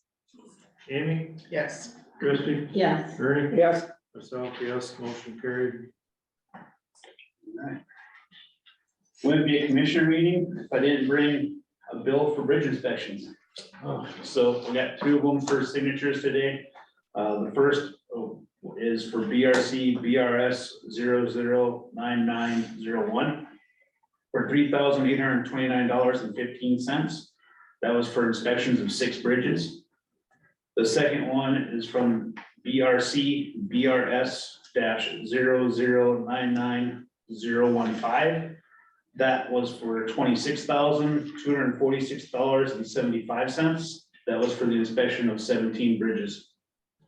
So between the 2, we had 23 bridges inspected. You keeping track of what we're spending on these inspections? We are. Good. How much was the total of these 2? The total of these would be just over 30,000. So with that said, this last week, Brian with DOT let us all in on a little information that in the last year, DOT's bridges statewide, they've had to change the postings on 532 bridges. Of that, from talking to Nick West, between Walsh County and Grand Forks County, we have accounted for about 150 of them. Just in our 2 counties. I talked to Brian about it afterwards, and he said 5 counties. He couldn't remember who the other one was besides Pembina. He couldn't remember the other 2. So 5 counties of all of them made up over half of the counties with posted bridges. And they're all close to the eastern part of the state. Yep, you didn't have to guess that. So it's not just us feeling the pain, but it's, Yeah. they're catching some things that's good. So while we're here talking of funding and waves here, I just got an email from Aaron Burst on this, that 2275 removal of the SIF bucket. I'll read it to you. The Senate and Finance Committee gave SB 2275 Senator Wanzik's bill a do not pass recommendation. This bill is proposing to remove the $400 million SIF bucket that sits in front of the local buckets that provides oil and gas tax revenue to non-oil county, city, township, and airports. We encourage you to reach out to your senators and encourage them to vote green and overturn the committee recommendation and keep the bill alive. Having a $400 million bucket in front of the Prairie Dog funds certainly slows the filling of the buckets important to political subdivisions and infrastructure projects. While we certainly realize the state needs its fund and its priorities, this is still time to work through the appropriations bill and keeping this thing alive. Time to dump the SFI bucket. So that's basically what they're trying to do. So that explains it better than what I read earlier, so. Not a big deal if it goes. So I try to get a real hold of your senators and, you know, state highway or whatever, whoever, well, state wouldn't get involved, but I said that's just gonna bang us smaller counties over here in non-oil producing. There's another bill that's even scarier where they're trying to add funds to those buckets in front of the Prairie Dog. Yeah, yeah. So, Just for your guys' information too, I don't know how much you know, but like with Aaron, so our Association of County Engineers meeting, we do have people at the Association of Counties that go and testify for or against the bills. Good. And I know that one was one that they were tracking and testifying for pretty heavily, so it's kind of goes on behind the scenes, but since they just talked about it, it was kind of fresh in my mind, so I want to let you guys know that is something that goes on. I'm not on any of those committees. I'm on the board for the Association of County Engineers, but, yeah. Oh, good, I'm glad I brought it up, it's good news. Okay, we need a motion to. Ernie, can you send us all that email? Or forward it? to us, please? Yeah, I don't know, I got it, did you? I got it, it came from Aaron Burst. Oh, I'm sorry. It must be from the Association of Counties, it come from Aaron. But I didn't receive it. Christie didn't receive it either, I'll send it to you, Karen. Yeah, I'll get it forward. Yeah. Okay, we need a motion to pay these two, bridge inspection contracts, So moved. $26,246.75, and the other one for $3,829.15. So I'll moved. second, Karen, you second? yeah. All right, any further discussion? Now we'll call for the vote. Amy, Yes. Karen, Yes. Christie, Yes. Ernie, No, I'm sick of paying these bills. all right, myself, yes. I hear you. Motion carried. with that, the next one, I just wanted you all to have the information in front of you. We were given a request for information in regards to the snow bills that the legislature is putting together for the possible funding source to help with costs over 200%. Now, it sounds like they're working that to 150%. So from 2017 to 2021, from this October, December timeframe that they're looking at, we would just qualify at 204.62% from our snow removal costs. Basically, last year's October, December jumped our numbers up quite a bit. So this year we only, from October to December, we only spent 127,000, but of the 6 years, this was by far the highest one we've had so far. I just heard it today, and I don't know if you guys heard it, that isn't the federal government doing a disaster because of this last snow we had in December? I just heard it on some news, there was talk about it. Did you hear anything, Brad? Yeah, there's a federal declaration, but it's only for 7 counties. Yeah. Out west or what? Well, they're mostly down south. They're Dickey, Ransom. Okay, Nelson. It's for the ones who got 50 inches of snow. okay, I just happened to hear it. Yeah. The FEMA declaration is, so like, those were the only 7 counties in the whole state that qualified for the FEMA declaration, because you have to have a record snow event in 1 day. So they had record where we didn't have a record snow event, so we didn't even qualify to be included in it. And really, the only reason that they got it is because down there, all the electrical companies had this extreme, they had over $1 million worth of electrical damage, which is what qualified everybody down there because otherwise they wouldn't have made the state qualification down there, so. But yes, it is only for Okay. seven counties. I just got And caught. it's not negotiable about opening it up for other counties. It's, We gotta talk to that guy who measured our snow. and the last, as far as the bill Jason was talking about, the last version I seen of it, they did lower it to 150%. But it is only 60% of your cost over the 150%, so. And it still has a ways to go before it even becomes anything, so. All right, Jason, staffing? Yeah, just want to give you all an update that we did hire an assistant bridge foreman. Logan Michalek will be starting with the county next Monday. He comes to us from Minto and we hired him from Swing Construction doing bridge construction. So he's got experience with multiple bridge decks across the region, traveling with them as a mechanic background as well. He's done bridge deck pours, so he will bring a lot to our team. We look forward to having him officially on. I think he'll be a good fit, and even Stewart's ears lit up when he knew he was a mechanic, so. Well, Mr. Chair, Yes, I didn't get the name. Logan Michalek. What's the first name? Logan, Oh, sorry. Thank you.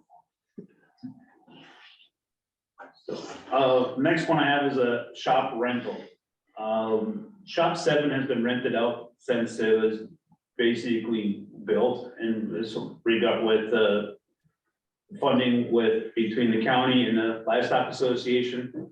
We talked with Dennis Markison about it and asked him how it started, where we were renting this, and he said it was just being good neighbors type of thing. So, can I stop you? Which one's shop 7? The one that's attached to the fair building in Park River by the Okay. school. Commercial with area of the fair building. So, we've rented it out in the past. Rental fees that we get are $700. By the time we lose our shop and do the calculations for my guys to take a day to day and a half to put all of our stuff away, pull it back out, it basically is costing us about $1,500 to pull our stuff in and out and lose usage of our shop for 2 days for rentals. To me, who's renting? this would be Polar. We rented it out for auctions as well. So with the rest of the fair building sitting there, and we have prices that were set for rentals of that for the main arena and the static building, I would like to see us remove the Chris Midgarden Arena from possible rentals, or else substantially raise the rate on it, because we don't really gain anything from it. It's, to me, that's just interference of our operations and Very costs. disruptive, yeah. I could have guys on the roads instead we're cleaning out a shop for things. It's not that we don't want to be good neighbors, but from a business sense, it just, to me, it doesn't make sense anymore. Especially when we have the rest of the building there available for it. I guess that's my thoughts on it, but to me, if we're only recouping half our cost of cleaning out and losing operations, having our stuff outside, if we're in the middle of a repair, it's one of the only shops we can fit the full semi to do things. That's where we just replace brakes on one. So if we had something go down, we might not be able to do the repairs inside. So I guess that's what I'm coming up with, and just wanted to see what your thoughts on it are. And when you say Polar, are you talking like Polar Communications, an employee what are they? annual meeting. They have a meal over there, and they have the meeting in the school. There's just not a lot of spaces in Park River. Well, the city hall. Yeah. Oh, What they do in the school? I don't know, they've always rented it out from. Cause it's cheap, really. You know, he called me and asked me about it. I said, I was really where we were doing it, and I said, you know, this day and age, if we're losing money, it doesn't make sense. I'm not concerned about the money much, so much as like you said, the repairs and the downtime and moving everything. You're doing a lot of work that is, don't have to be done. I totally understand the fair building. Yeah. I wouldn't ever say we're never gonna go up for the fair. I mean, that's a totally different thing as far as I'm concerned. That's a county organization, county process. But I guess for these other things, I would like to get a motion that we remove the shops from rentals. For rental purposes. Yeah. I totally. As otherwise, for me, what's this, the precedence is really set, so if somebody wanted to rent shop one, how we're all of our stuff out to rent it, I don't know. So, You know, they've got a lot of stuff going on in that shop, and like I said, it's very disruptive to the crew that we need, and I mean, we don't know where we're gonna be at any given time. And we're doing more work ourselves too at the community. I'll make a motion that due to the expense and the time crunch and just costing us money, that we just move away from it. I'll second it. Any further discussion? No, we'll call for the vote. Amy, Yes. Karen, Yes. Christie, Yes. Ernie, Yes. myself, yes, motion carried. next thing I have is the south branch of the Park River. This comes up from my office, from the public on repeated calls. It doesn't fall underneath the water board because it's basically a man-made river channel. And what it is the section of river that passes south of Jim Tellison's farm across number 6 and empties into the south branch empties into next to Tom Olson's. Basically, over the years, they straightened out the river and put it in the ditch. That ditch siding had some weak points in it this last flood event. I've had multiple farmers and landowners, from renters and landowners calling and asking who they talk to for repairing it. I asked the water board, they say it's out of theirs, because it's actual river. And to me, it's a river, so it doesn't really fall underneath mine. But it's running in our ditch. But, well, we have a bridge that goes over it, and I know one of the weak spots that is on it is just on the northwest portion of the bridge that goes over to number 6. And if it were to go, I don't know, what would be like 40 yards away from the northwest corner of the bridge abutment. Are you talking about the, that drain there thing that? The drain, but it's actually the south branch of the river by Carol Brecky's. Yeah. Right. Okay, yep, okay, Basically, it's straightened out from not shortly past your house, yep. Farmstead, and goes east, where they straight shot in the river. So at some point, I don't know who, we're gonna have something going on there, and I got people are asking me who to talk to on it, and I'm out of people to talk to, honestly, so I figured I better bring it up to all of you to be aware of it. You know, a couple, 3-4 years ago, I think we had a call on snow removal and stuff, because it was filling up and, you know, they took those shelter belts out of there, so it all blew and fill up, and then it goes out of. So, yeah, there's some concern in that ditch, but was it a bunch of farmers, was that when that built it? Yes. Okay. Mr. Chairman, Karen? that like that area by the bridge on number 6 there, Jason, that was really compromised too last year during the flood, wasn't it?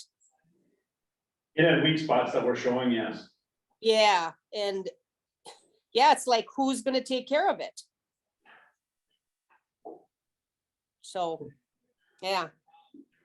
Back when it was built, is there any record of the county giving the blessing, or did these guys do it, you know, it's way before us? I have no idea. The way, the little bit of history I've heard on, it started with gentlemen and their horses and turned into what we have now. So it was just gradually straightened and put together.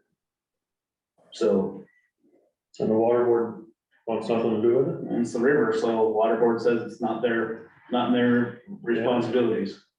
It wasn't done with any permitting that they know of, I guess, but as far as they're concerned, it's the south branch of the Park River. Always in that gray line, doesn't it? I'm wondering if Carol would have any idea. I do not know. Yeah.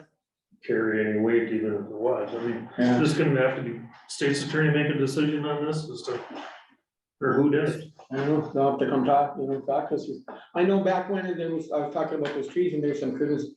I think Doug Thompson called me. I don't know if they found back there. He was one of them. And I'm not saying Doug was, wanting anything or whatever. He just called me on it. Yeah, I know Jim Tellison owns portion, or not Jim Tellison, Jim Thompson. Yeah. Owns portions of it. And it's farmed by Frickies and where the renters right now. Rutherfords are right there next to it. I'm not sure if Tellison's have any land right next to that, or not. It's been a while since I've been involved with the farming community around here, so I'm not sure who does what. I just know those from seeing their equipment sitting there and phone calls from the people I've had. So it's just something that I think needs to be on someone's radar in regards to it, so. Years probably. That's what I'm afraid you're gonna say. Well, I guess they'll just have to come back, it's like I said, it's a gray area. What do you do? That could be very expensive gray area too after. Could make a bridge look cheap. And the last thing I had was the Hommy Dam storm shelter. We had worked with, Brent has gotten some stuff together after the last meetings where we got KLJ involved with doing us, what we're hoping is gonna be a smaller cultural to move things along, so we could take care of things with moving the building and proceeding with the storm shelter. That report brought up that they felt that the grounds due to the flower club, Veterans Gardens, but made it into a cultural site. So they've got 1.5 acres of it that is now an historic site, which includes this building. So this building, I brought up that we've done other projects in the area, that to me, this area has been disturbed. But we're still in the area where from the historic and from FEMA, we need to bring somebody in to do a structural analysis now of this building to see if it can be moved. I reached out to architect firm Witset that I've dealt with in the past. I know they had their own building structural engineer sitting there. They could do it for about $1,500. I haven't seen a formal price come through. The asbestos was just removed from the floor last week. I haven't been back out there to see how much of the floor still exists or if it all had to come out when they rebuilt the asbestos. But I just wanted to let everybody know where we're at. So now we're looking at possible having to move forward the project. We're gonna have to hire a structural engineer. We're gonna do this portion, and we still may have to go with a full-blown cultural analysis that we were trying to bypass. Flower bed. Yes. We're trying to protect people and look at what we're into. This is the gift that keeps on giving. Yes. But the Historical Society has expressed some interest in the building. Pioneer Association. Evidently, they reached out to somebody and said they would be interested in having it moved to their location. I don't know if they've actually looked at it, because it does have a leaking roof. When I was inside before they rebuilt the floor, there's definite signs that it needs an entire new roof system put to it. There's shingles, roof deck. Like I So said, you don't take possibly it, we can move it, or? we'd have to do an analysis and may have to put a plaque on it. They're really kind of sounding more and more against moving. I don't see us putting any money into it to renovate it, to do anything, because it doesn't meet our needs. No. So now we'll just wait till the lightning hits it or it falls down. Yeah, but meanwhile, we're running out of that grant time. Yes. Right. So, Well, worst comes to worst, we'd have to wait and reply again later. And I mean, is it worth all the work to go through this and? So my take on it at the moment is that, it's part of the reason we pushed forward was because right now, because of COVID, it's a 90% grant. Yeah. We wait and reapply later, it'll turn into a 75% grant. So you'll never get it, You know, but I don't know where the costs are gonna go, because every time we turn one corner, we get Right. 10 more things added, you know, and, you know, we're looking at putting a, you know, the other part of it is, which we haven't rebid that at all, is we're looking at putting basically a concrete culvert out there to be a shelter. And you know where the prices of concrete culverts have went in the last few years, so I don't even know what prices this shelter is gonna come back at, or how many years it's gonna take to even get one built and move out there. But I don't know if we're getting to the point where we just cut our losses and say, you know, The grant. we did what we, I think it's important, you know, that we're trying to put the shelter out here, but I just don't know where it's gonna go. Cause they're gonna come out there with a structural engineer, and if he determines that it can be salvaged and moved, then they're probably gonna wanna do a full cultural and environmental and require that it be moved to someplace. Whether it's the Heritage Village, or the Pioneer Village, where somebody's gonna preserve it. I'm not sure who's gonna be liable for that cost of moving it, because that isn't part of our proposal to do this whole project, so you're adding, you know, some of these dollars we're gonna get absorbed in that cost, but we're adding so many dollars that I don't know what we're gonna end up paying up and above the grant allocation anymore. You know, we sort of approved this because we had the grant and it was cheap, and now it's costing us more and more and more. And I think if you remember, when you said there wasn't too many parts in the state that really had a shelter, I'd say we scrap it if it's gonna be this hard. Well, there isn't, but that is becoming more and more of a common thing for them to start trying to put these shelters into parks, and Yeah. I know when I talked to the state that they were trying to do something with the state parks, looking at them, but whether they ever do that or get there, I don't know. But we do have concrete restrooms out there right now, right? It's a concrete block building, but it does not meet. Well, Yeah, they're not, but yeah. I mean, Right, but there's a structure that they can get into. yeah, There's a structure that has been used. It has been used in the past. Yeah, I did a lot of camping. I've done a lot of time in the concrete bathroom before. You know, you go to- That's what was there. You go to where I am, there's almost, what is there, 120 some campers. And the only thing we got is a steel building and everything else, but you know, your responsibility, so at what point do you spend so much money to protect people? Well, A lot of days now, you get a warning, listen to it and get the heck out if it's coming. I mean, I'm all for safety and everything else, but this thing is, every step we take is costing more, and culture and everything else, we could tack another 10,000 out of this. Oh, I Well, think. maybe probably another 20,000 to do Yeah. a full study on top of. I'd say scrap it. I agree. It's just, you try to do something good, and then like you said, the good keeps Gift coming. that keeps on giving. Yeah. Well, and for the amount of, I mean, the space is how many campers you have out there, you know, for the amount of people at one Right. time. Yeah. So, Well, it was a good idea when it was cheap, but it ain't cheap anymore. I'll make a motion, we scrap it. And tell them that we don't want the grant money and everything else, and it got to be too much.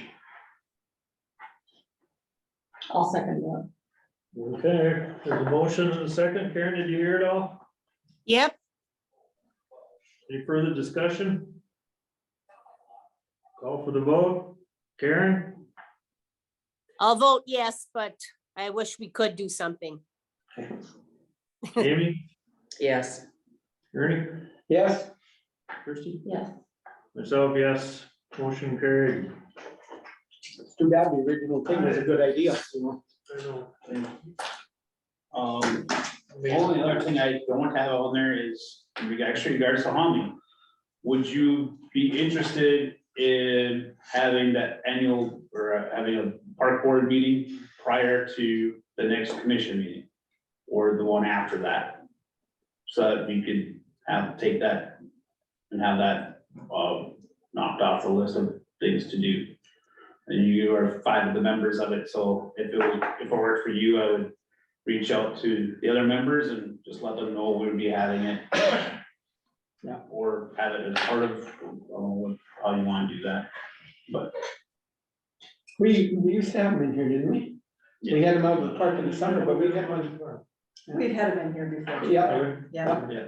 Yeah, that's right, yeah. Yeah, that's fine. I'd see their convenience if they can all make it to the next couple meetings, have them come in. Yeah, I'm open for anything. Yeah. Okay.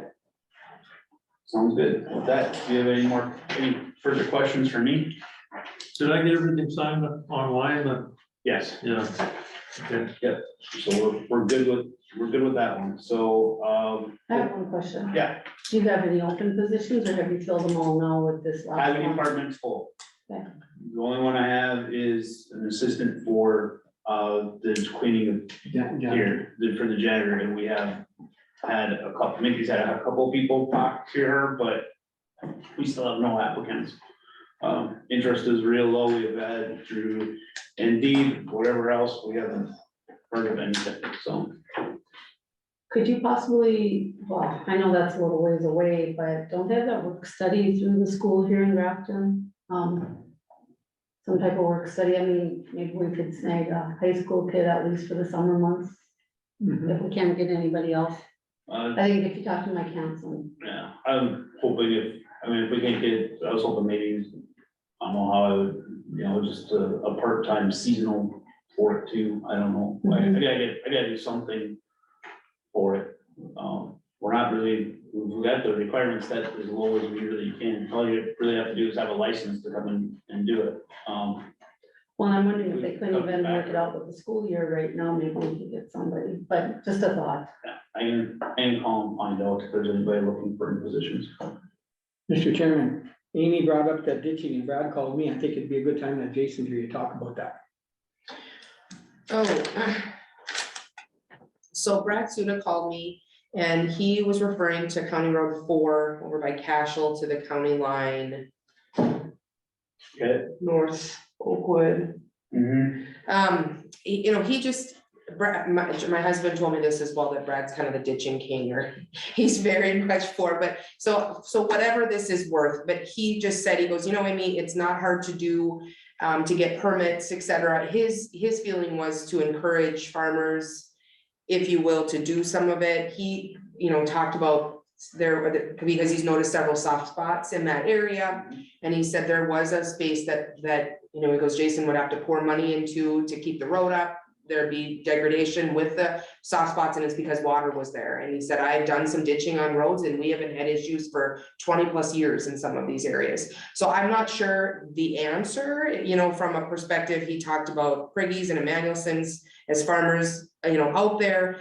But he just said, if there's a way to encourage them to apply for permits and do some of it, he said, I think it would really save the county money, work for Jason and his crew. That was the bulk of what Brad called to tell me, so. He called me too, and it was the same names, and he said, those guys have the equipment, but he said, it's almost like they're scared of it. And I brought it up, I said, well, then maybe you as a highway department or whatever, maybe we put an ad in the paper and encourage them.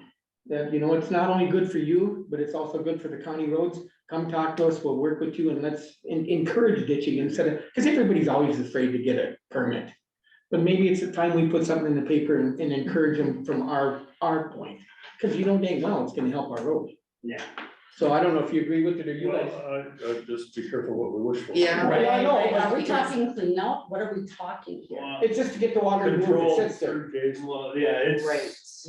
If we do this, it's gonna have to be, Monitored. Oh, yeah. let's face it, every farmer out there has an excavator. These days, it seems like. Not all Be of them. careful what you ask for.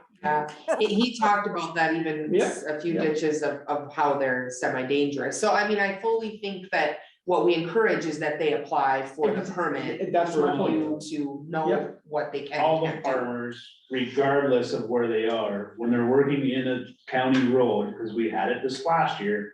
Every one of them, when they're working in the right of way of the county road, needs to get a permit, an authorization prior before they dig.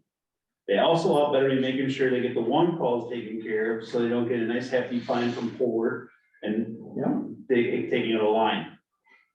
But we're not opposed to farmers coming in and putting in those applications to take care of. We do with them all the time. Yeah. I've done multiples with Brad soon in the last year, and they've all turned out great.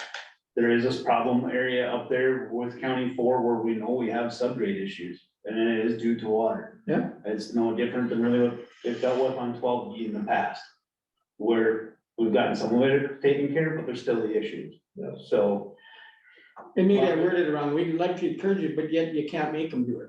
And it's a cost, like Brad said, it's a cost to us in the road and blading and everything else, so if there's a fine line there, but you wish you'd come in and, work with us and.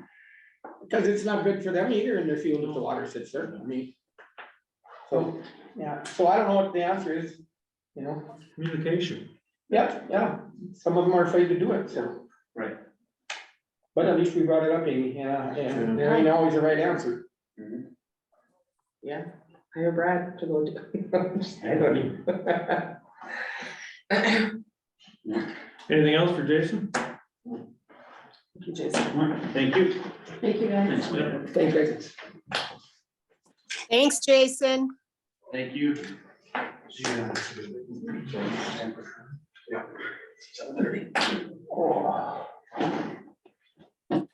All right. Move on to unfinished business proposal from the Samuels Group. Ron, you want to discuss that? I will, yes.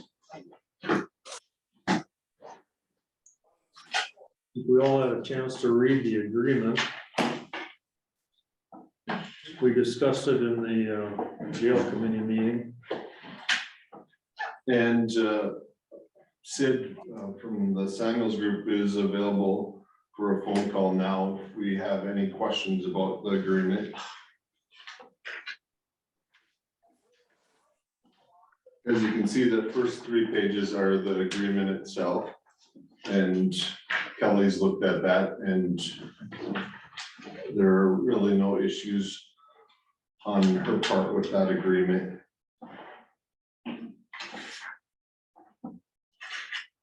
You remind me, was this part of our agenda or just that email that was sent out from Tanya? It's In here, okay. it is in the attachments.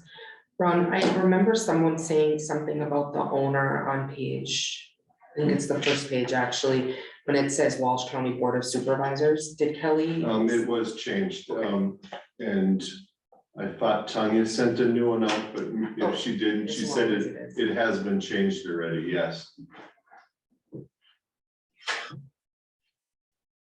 With those additions that we talked about at our jail meeting. You don't have. Yeah, I got it now.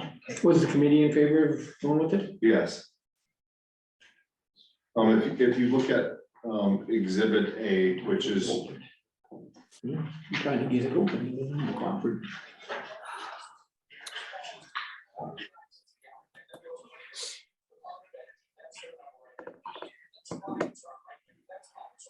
if you turn to go to page 4 of that Exhibit A, it kind of gives you the breakdown on page 4, and it's this page right here.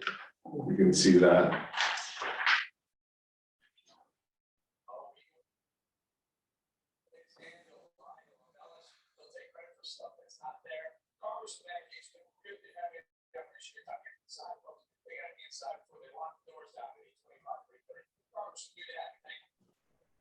It's now, I think. Okay. Yep. Mr. Chairman, Ron, so when you Yes. say the 38,000, this is just something I was looking at, you know, that 12. For the split between counties that participate, so essentially what this needs would be looking at everything, but if they don't agree, then we'd still be responsible for looking at all of those counties. I guess my biggest thing is I wanna make sure that those counties know exactly what they're getting, so that they don't say no without really. You know, understanding and just think they're. And I talked to Tanya a little bit about that. She said that, that the Samuels Group is absolutely willing to do a Zoom or a phone call at their commission meetings also to let them know what the process is like moving forward. So yeah, I agree with you. I think, just, you know, just to be upfront, that's the Samuels Group wants. They put it this way that Walsh County's hiring the Samuels Group. This Walsh County's looking for the other counties to come in with us on this venture, but the commitment to Walsh County by the Samuels is to Walsh County. So I just want to make sure I'm understanding this correctly. Walsh County is, we're responsible for that 16,000, I think it says $16,510. Correct. That's solely Walsh County. Then the 21,940.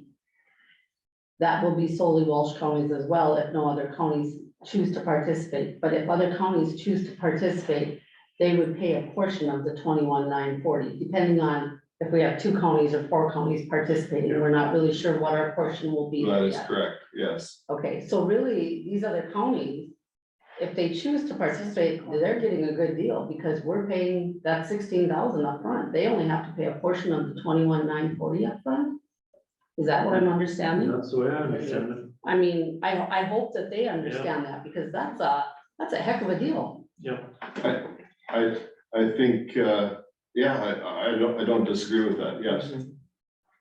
Important they understand that, Exactly. and I mean, I don't know that we're able to do that before approving it, but that's what would be ideal, is if we knew that at the commission meetings, Sid or whoever was on there and could tell them, you, based on the other 4 counties, Is it 4? No, right now it's 3, right? The only 2 that participated in our meeting was Trail and Cavalier County. There might have been a representative from Pembina County, an auditor possibly on the Zoom, but in person, Cavalier and Trail were the only ones that came to that meeting. So I don't know what interest there is at the level of interest, but the Samuels Group just wants us to know that even they are willing to go around and do a needs assessment for each of the counties that is willing to participate. Mr. Chairman, so at your meeting, let's say 2 come in and the other ones don't or whatever. So is that telling us that it's gonna be us in 2 counties and the other ones aren't showing interest? You know what I'm getting at? I mean, if they don't wanna do the study, to me, they're not showing interest. So can we move ahead with us and 2 other counties on this project, or do we wanna just wait and say, okay, guys, we need an okay to get your approval to move forward? We're willing to do it if you do it. I think I don't know what you're. the Samuels Group is prepared to move ahead just with us if that's it would scale the project down dramatically. But Okay. it is, that's the importance of having the needs assessment is getting an idea of what each county needs, if anything. You know, Cavalier County might need just to rent a bed, right? They might not even want to put any money in, but it just depends on the needs assessment's gonna show us where the needs are. To us, I think it is how big do you build that? What are our needs? I was really impressed with the people that they have, the group that they have, that they put together to do this. Tanya and I were on a conference call with 4 of their people, and just some of the stuff about classifying our inmates, building it big enough so you have enough room in there to put inmates in there, that just some of that stuff that they're very knowledgeable. They have a corrections expert that come out and do a stuff. They asked about doing an assessment of our current facility. We said we do not need an assessment of our current facility, right?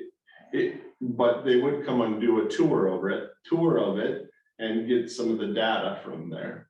Well, you So, know, even if it's a needs assessment and everything else, and so even if it is just us, and we wind up paying the 38,000, it's gonna tell us if we can move forward or we can't. the 38,000 is gonna be a small price tag versus moving forward and not knowing that what we can do, the needs.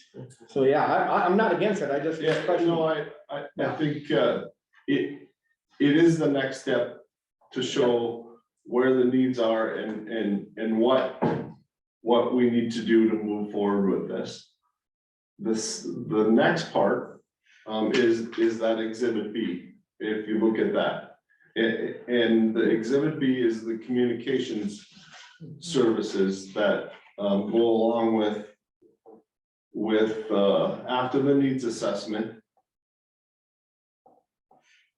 The Samuels group be putting a group together. It's the group that would come and do all the, set up the Facebook page and do the public information meetings. And they even talked about doing tours of our current facility, that stuff, putting that part of it together.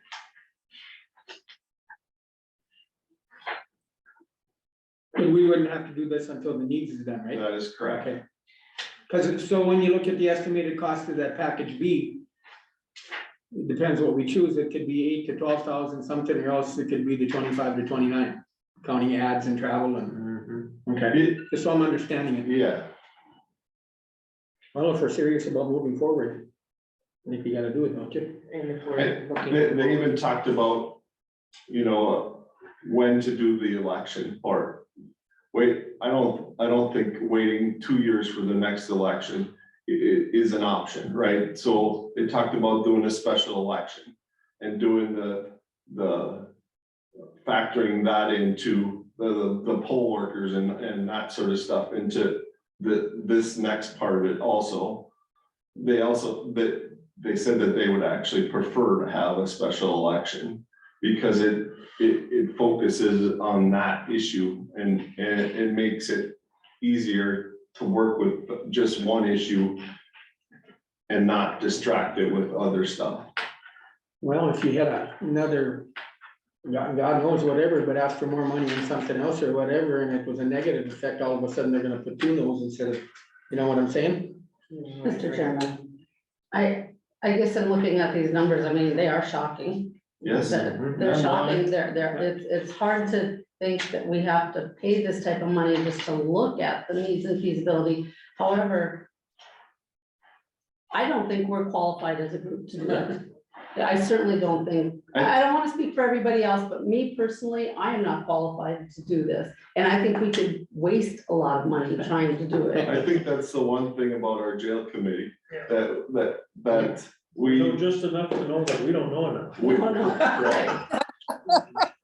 Make us dangerous. Yeah. But not enough to successfully do a public information. It's the one thing you don't want to do is fail at something like this. These guys have 100% success rate. Well, and you wanna be open to the public, and if this study shows our needs, how much more open or honest can we be? It is as transparent as you can get. So to finish that, Yes. I am in favor of this, however, we do need to decide if we decide to do this, where are we going to get the money from? My thought, it should come from ARPA, but do we remember the dates when we have to use ARPA funds by? Sorry, I don't mean to Well, put it's you on still, the it's spot, still but this year though, if you, I'm just thinking we need to start using these ARPA funds. Yes, we do. Because we're gonna all of a sudden hit that date and we can't save them all for the jail. I'm not saying that we were thinking we can, but Well, we can have them designated too, though. We don't have to have them spent if I remember it, as long as they're designated. I think you're right. I think Designated then we have project. to- And then we have to another date too. Yeah. right. but it has to be more than just, we're gonna use Yeah, it for right. this. There has to be Yeah. something in writing, some type of contract, I believe. I would think if we enter into this, Yeah, Okay, so it so, was either designated or allocated project, as long as we had that done, and we do it okay. right, so I guess based on that, I would make a motion that we approve the proposal from the Samuel Group for the amounts stated. both A and B. Just do it. I'm just looking at A right now.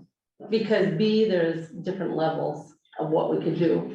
Are they requesting from us what they need at this point? Right now, they're asking that we approve Exhibit A, and after Exhibit A, that they would, they will have a better idea of what it will take for Exhibit B. Okay. Well, Christie, did you finish your No. motion? I did not, do you want me to I start over? I would make a motion that we accept the proposal from the Samuels Group for the Exhibit A. With the thought that the amount may change based on other counties participating. But right now, I think we have to look at the full amount of $38,450. Okay, and I would like to see the money to come from the ARPA funds to be used to pay the bill. All right, we have a motion on the floor. Is there a second? Second. Second by Amy. Any further discussion? I just have for Ron, so to clarify, when we give this motion, it'll be in the Samuels Group's hands then to communicate with the other counties, get that process started. Is that gonna kind of determine the interest? I mean, we should know after Exhibit A of who's in. Yes, I think at this point, I will reach out to Tanya and we will reach out to those other counties and offer us to come to their next meeting and talk about what the next steps are for them since you guys have voted to move forward with this. Okay. Well, even if there's two and they don't wanna spend 10,500 each, it scares me, but at least we'll know their interest. There was a question at our jail meeting for Kelly, and Kelly gave me a response.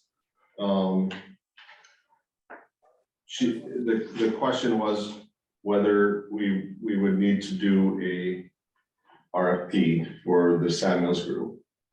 Her response was at the jail committee meeting on Friday, the question came up whether we are obligated to put out a bid for the services for the Samuels Group has offered to the county. Based on my research, I do not believe the county is required to bid for these professional services contract. They're very specialized. Tanya couldn't find anybody else that even came close. So, There are companies that will do segments of what the Samuels Group is, but we have not found anything that is this inclusive. Sounds good to me. I mean, given the references that they showed us at that meeting, I mean, you know, And I think that option B, I mean, I fully agree, we need to see numbers that will probably evolve, but with all that's included in that, I don't think there's a chance we say no to that either, I mean. The IT side. The major part of, it's broken down into on Exhibit B is the first part, setting up the Facebook, doing the videos, the media stuff. That last chunk is the mailing part of it. So doing the ads in the papers, the mailers and all that. And that's that second miscellaneous communication piece. So would that portion would not change if there's other counties that get involved? The dollar amount would or would not change depending on the I county? think it would You think change, it would change? yes, Okay. Okay. Well, that would be larger good. now larger mailings, everything, you know. right. Mhm. Well, but it would be, Yeah, but it would it also It be would split. split, too. so our Yeah. portion would be reduced, I think hopefully. we will now be able to find out who is really serious and what their involvement is going to be at this point, And I think we're showing the trend that we're serious and we're moving forward. for sure. And I hope we're talking to all of them, you know, because I know there was even discussion that no one responded, but there was turnover in staff, so, you know, to be sure we reach out and get a solid no if I they're will not. work with Tanya to make sure that as many of those five that we identified, that they will all be contacted for us to be willing to come to their meetings and discuss this further. So yes, I agree with you. we'll word it out. I mean, Ramsey's looking too, so I mean. Well, that's why I said they have troubles over there. He didn't really commit or anything. State's got He just sent me an email a couple minutes ago wanting to know how this went and Okay. where we're going with. So that, the chairman of the commission from Ramsey County's called me about Yeah. possibly them moving forward with their own building plans in the near future. Karen, you had something? No, I just kind of chuckled at them getting hold of Ron right away, wondering. Well, he called me too, and I gave him Ron's number, and it Yep. was about the jail and what we're doing, but he was also concerned, and I'll pass it on to you about our hands are tied with the 60 mills and everything shoved into that thing. They're having a heck of a time too, and it seems like all the smaller counties are the ones, and there's more than just us. There's more and more getting on board. That it's tough to run these jails and everything else when our hands are tied. And I don't know how we get it to the Yep. legislature, everything, but we've got to do something. That'll have to happen next session. Well, I'm sorry, bills, no more bills can be brought forward, so, or anything, so, but.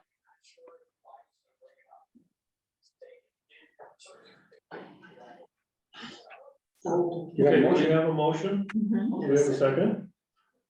Any further discussion? If not, we'll call for the vote. Karen, Yes, Amy, Yes. Christie, Yes. Ernie, Yes. myself, yes, motion carried. We're off and running. Thanks, Ron. Thank Thank you. you, Ron. You want more supper?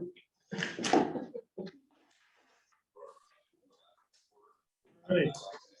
Weed board. No, it's the portfolio. Oh, Portfolio, yeah. Yeah, I just called Chris and asked if, I know, Christie took over the emergency management 911, and usually it's been the same commissioner for everything, so I just asked if that was what it meant to be, because the list that came out had you still on the weed board. Doesn't matter to me, I was just asking who was doing what. Yeah, no, Christie and I talked about it, I'm fine staying on the weed board. Okay, yeah. Okay. One other thing about the weed board. We've been having trouble filling the position out west. Can we open that up to a county-wide appointment? At large? Not the way right now, we're set up to appoint them by districts. Can we change it? Yeah, it can be changed, you can do. So one of the things that I've talked about it at the weed board a couple different times is that at the end of this year, you're gonna lose, I think, 2 members. Cause they both their term is up and they both said they don't plan to be Yeah. reappointed, that I think the county would be better off going, instead of having a 5-member board, going to a 3-member board and then an at-large board. And try to disperse them, attempt to disperse them throughout the county, try to take one from the west, one from the central, and one from the east, But it's been 5 years and we haven't been able to find Yeah. anybody to take that position on. Well, back in the days when this was all started, it was probably easy to find 5 guys. Now it ain't. Oh, yeah, I agree with you, man. well, Get it down to it's 3. not, 2 or 3 meetings a year, there's no money, you Yeah. get Yeah. a small token to come to the meetings, and But we're still dealing with countywide weed spraying of what, 200,000, well, the program is huge, Yeah, but, the program that we're. as far as for a board, it's like the water board meets every week, or the weed board doesn't do that. So does your board have to approve it, or do the county approve something to go into a 3 board? I'll have to look at the law again Why don't to you see check what, on that? well, they're appointed by the county commissioners, so it's. But I'll have to read the actual law to see what the process is, or changing how you're. Must be bylaws or something that you have to, Right. yeah. But let's start that process so we Yeah. can get moving on it. I think it's a good idea. Otherwise. But I wouldn't change anything until the end of this year when the 2 other Right. members, unless you're gonna go to 5 at large. But I would, because if you let those 2 step down, then you would, you'd have 2, you'd only be looking for 1 new person at large again. I think you might have 3. It's too Yeah, much trouble. I agree. I agree. Ed is one of them that sits on there, Yeah, that is on the board. but I'm not a voting member as far as the commission, I don't believe. Correct. Technically, you are not a voting member. You're just an advisor to the advisory type capacity. So, and I guess I would like the weed board itself to discuss it, and, hopefully the commission will take their recommendation. And, Yep. Go whatever, but having this broke down into districts, and when you can't find somebody in that district, and then we've advertised it several times. Yeah. I mean, it's still technically advertised on our webpage and, you know, and I mean, I've asked 24 people to, and There just isn't anybody out there. maybe I'll think about it. I'll get back to you and never. That's a good way of brushing you off. Well, that's fine. I don't, you know, I mean, and I'm not going to, you know, chase them down or hound them on a daily basis to, you know, if they don't want to do it, then there's no point in them being on the board either, so. No, yeah, there's a certain amount of integrity that comes with all of these appointments. And just to fill a hole with a name, I don't agree with that either. Exactly. Gotta have some care, some passion for it. All right. Anything else on that? I just want to, I just asked Chris Yeah, for, sure. Chris for clarification. I didn't know it was even gonna be on the agenda. Okay, we'll move on to additions to the agenda. I received an email from Jill Denault asking the commission to reappoint Ann West to the Northern Valley Human Service Zone Board. Her term expires in January of 2023. What was it, Northern Valley? Social Service Board. Oh, it's social, okay. Mr. Chairman, Yes, I'll make a motion to reappoint Ann West. okay, we have a motion, is there a second? Second. We have a second. Any further discussion? None, we'll call for the vote. Amy, Yes. Karen, Yes, Christie, Yes, Ernie, Yes, myself, yes, motion carried. Okay, I talked to Christie. Savannah, our deputy auditor one, has put in her notice. She is leaving our office and joining Ron's staff. So I talked to Karen, or not Karen, Christie earlier last week, and we already advertised and are looking to fill that position.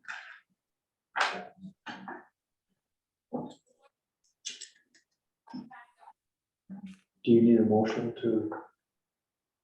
Well, I suppose maybe we normally do, so. Yeah. So is there any way we can share that position? I think so. It's my name.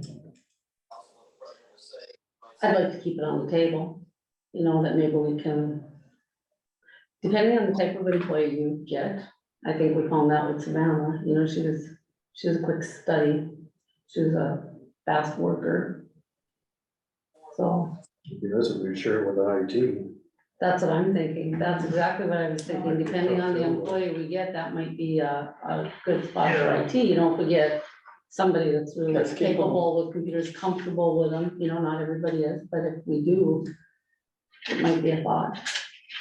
So I guess I always think that we should keep it on the table for any of our support positions to be open to the idea of sharing them with other officers as needed. You know, let's move them around to the busy areas, to the busy times. And where are things advertised? I guess I just think of from an IT perspective, you know, I'm nothing against us as we get older, but this is generally, the younger they are, the more capable they are when it comes to that. So is it just paper or? No, I don't even advertise in the paper because I haven't gotten any results. We do the radio. I'm waiting for Tanya to do a Facebook ad for me, job service, Association of Counties. We talked about Indeed at department head meetings, using like Indeed or some of those. And that's like maybe a newer LinkedIn kind of. Right, you know. LinkedIn, yeah. How did you get so lucky, Ron? I did use the newspaper. I used the paper, and Indeed, and Our on our website. website, yeah. Well, Yeah. they do some brainstorming, because there's obviously people out there. And I would say Tanya and Angel, I mean, from not building the job description, but getting some tips, you know, maybe Angel can give Tanya for the job description, as far as the things she sees that she's done that will need to be replicated when she's gone. Because that can make a difference, you know, depending on what they're gonna have to do when they're here, right? and that's if you could find somebody capable of doing it. along with the auditor. A lot to be in-house. Jason, is Tammy? Tammy, She's busy. I just stopped and talked to her the other day and picked her brain, and she said, you know, maybe in certain situations she could use one. She says, I'm busy now, but she says, I think she's got it under control. She's so comfortable. And I said, well, if I said, if we hire somebody and you needed help, would you be comfortable? And she said, well, yeah, if I need help and get busy, but she was pretty confident she had it under control. yeah, but you've got vacation and 6. Well, yeah, and that's, How I we think- gonna cover those spots? Cause I even asked her 1 or 2 days a week. She said, no, she says it'll be spotty, and we talked about vacation and stuff like that, so. There's always a need for help sometimes, you know. Well, we did designate the deputy treasurer to, remember when we hired the deputy treasurer, we said with the Oh, idea okay. that they go down and help at the highway department Oh, I for didn't- vacations and fill in, and Okay, that was discussed, so Okay, I I didn't think know. Sherry's aware of that. yeah, okay, I didn't know that. Yeah, I didn't. But I see no reason we couldn't use a deputy one auditor either, you know, depending on how it all works out, so. Well, everybody's different times and schedules and busy and, yeah.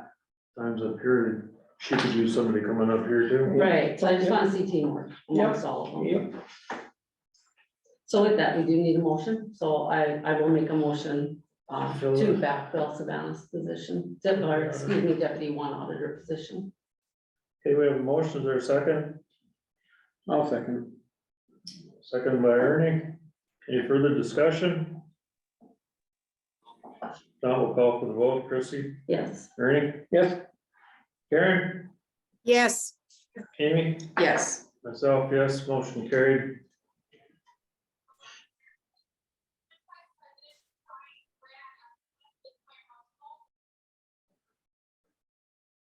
Christie.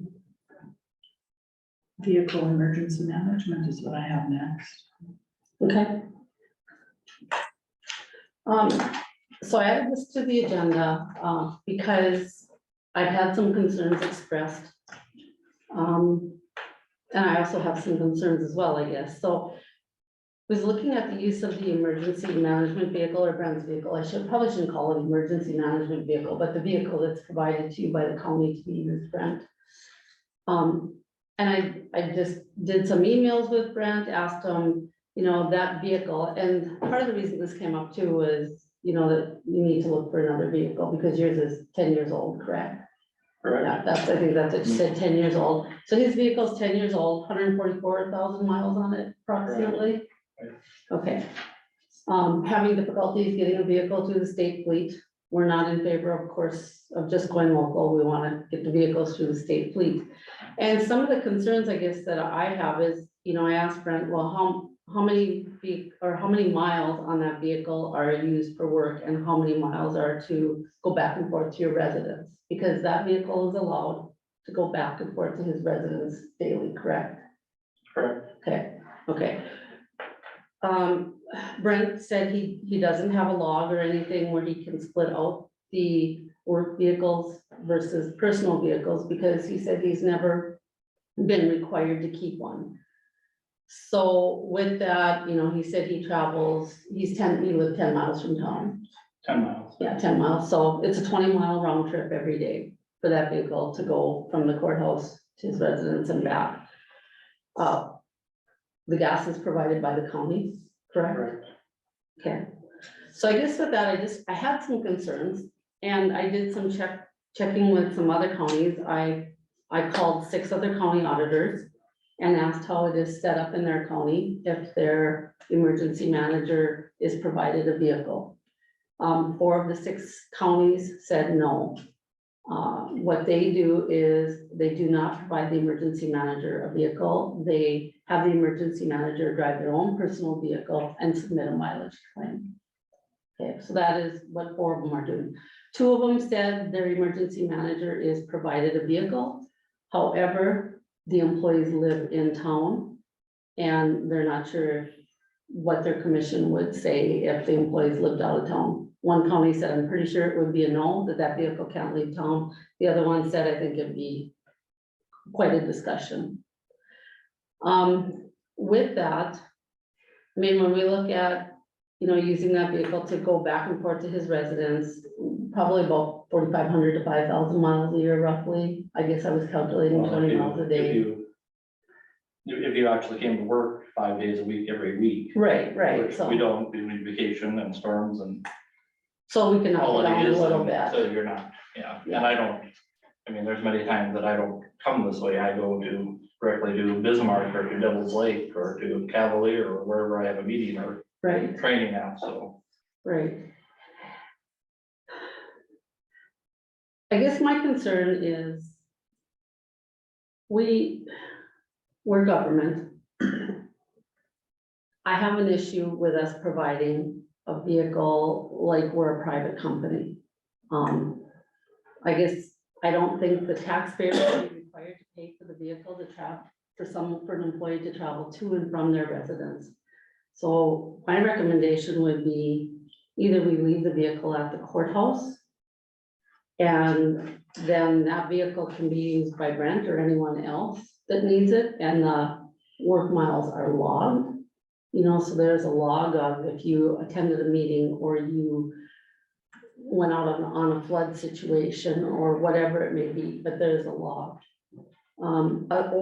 Or we do like some of the other counties are doing, and we have Brent use his personal vehicle and he submits mileage for the times that he needs to travel for work. I just have some concerns that there are certain positions I feel that have to have a work vehicle at home. I just don't know if our emergency management position requires that. So if you beg to differ, Brent, I'm open to hearing what you said, but I did poll, like I said, our neighboring counties, 6 of them, and that's Well, the some of them, feedback I received. there are several counties in the state that the emergency manager has a vehicle, whether he brings it home or not, I don't know, but the one thing you gotta remember with my position is I'm just not the emergency manager, I mean, so it's also my weed control vehicle, so, I haul the four-wheeler around in it, pull a trailer with it. I mean, I'm putting a $7,000 radio in it. Mhm. So, I mean, are you gonna pay for that to be, whose insurance is that if it goes in, are you gonna pay, are you gonna want me to put it in my personal vehicle, or are you gonna pay for that? Are you gonna pay mileage for all the extra trips I make into town at 2 in the morning because of computer down in the dispatch center, or How many times a year do you feel that happens? it varies lots depending on, I don't know, I mean, I can't tell you, I was, you know, a lot of times, sometimes I can just take care of it over the phone.